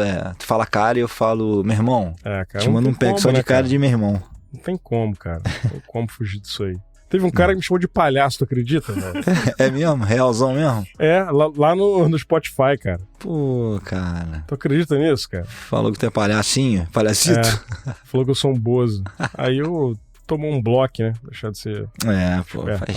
Vai vir aqui zoar minha casa aqui. O único que a gente admite é o PH, porque vem aqui zoar nossa casa. Eu sou educado. Eu sou zoado. Eu não zoo ninguém. Mentira, PH. Mentira, velho. Eu sofro bullying o tempo todo aqui. Eu sou um santo. Santo do pau oco, rapaz. Mensagem aqui, ó, do Anderson Nascimento. Muito bom o trabalho de vocês. Falem sobre os lanceiros negros. Anderson de Caxias do Sul, Rio Grande do Sul. Abraço, meu irmão, pra todo mundo do Sul e pra você também, Anderson. Valeu, meu irmão. Vamos ver se... Conhece essa história aí, PH? Nunca PH ouvi tá aqui, falar. Ó, lanceiros negros. Pesquisarei. Vamos procurar saber. Boa. Você tem que pesquisar, que eu também nunca ouvi falar disso aí, não. O rei da pauta tá aqui, o momento é esse. Pois é. Próximo aqui da nossa querida Paula, que tá sempre aqui também, é apoiadora lá do PH também, né? Beijo, Paula. Isso aí. Ela tá lá no grupo do... Aquele podcastzinho lá que eu não vou falar o nome.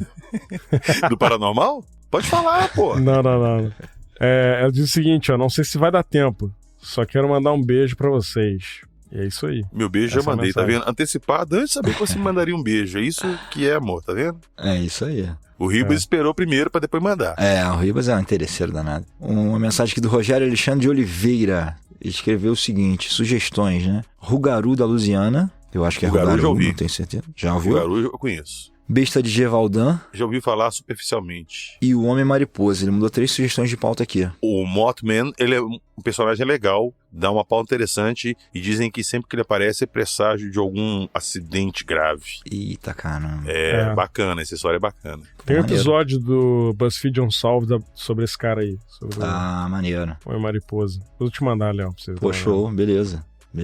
Vamos fechar aqui, ó. A gente manda um beijão pra Fara, que mandou novamente um abraço pra gente. Mandou, na verdade, um cheiro, né? Passando pra já registrar do meu carinho e admiração pelo trabalho de vocês. Um cheiro. Valeu, Fara. Um beijão pra você também. E mensagem aqui do Rafael e da Paola de Ponta Grossa, no Paraná. Beijo pra vocês aí, galera. Tudo de bom. É isso aí. Um abração pra vocês aí. Obrigado por terem interagido nessa caixinha de perguntas aí. É isso aí. Do podcast. É isso aí, gente. E vocês, se curtem nosso trabalho aqui, se curtem o Paranormal FM, vocês podem nos apoiar pela plataforma do Apoia-se, apoia.se/paranormalfm. A gente está necessitando dos apoios lá para poder chegar na nossa meta e colocar em pauta nossos projetos. E, obviamente, também, se você não puder apoiar financeiramente, pode apoiar divulgando, mandando aí o link para amigos, para conhecidos, para seus parentes, seu cunhado, pessoal lá de Belém do Pará, que tá tendo avistamento lá até hoje das luzes vampiras. Manda pra galera de lá, pra eles ouvirem aqui o contexto e apoiarem o Paranormal FM. É isso aí. E não esquece de seguir a gente nas redes sociais, @ParanormalFM, no Twitter, Facebook e no Instagram. E manda e-mail pra gente se quiser mandar alguma mensagem. Pode mandar mensagem pelo Instagram também. E o nosso e-mail é paranormalfmpodcast@gmail.com. Não esquece de avaliar a gente nas plataformas de streaming que você ouve o podcast, lá no Spotify e nas outras plataformas. E é isso. É isso aí. Agradecer ao PH, que tirou um tempinho pra gravar com a gente novamente. A gente brinca, a gente sacaneia, mas desceu o projeto... do Olimpo pra vir aqui, né? Se sujando aí com os meros mortais. Mas tirando toda a brincadeira que a gente faz, o trabalho do PH é, cara, maneiro demais. Não acredite se quiser. Se você não ouviu, ouçam lá. Mas se você com certeza já ouviu, vem ouvir a gente também, né? Dá uma força pra gente, pô. A gente tá começando agora. Isso aí. PH, obrigado pela tua participação. Foi muito maneira. Eu que agradeço, valeu. Uma honra estar aqui gravando com vocês. Pois é. E o PH é o terceiro participante, né? Terceiro componente oficial dos assuntos de ufologia. Sim.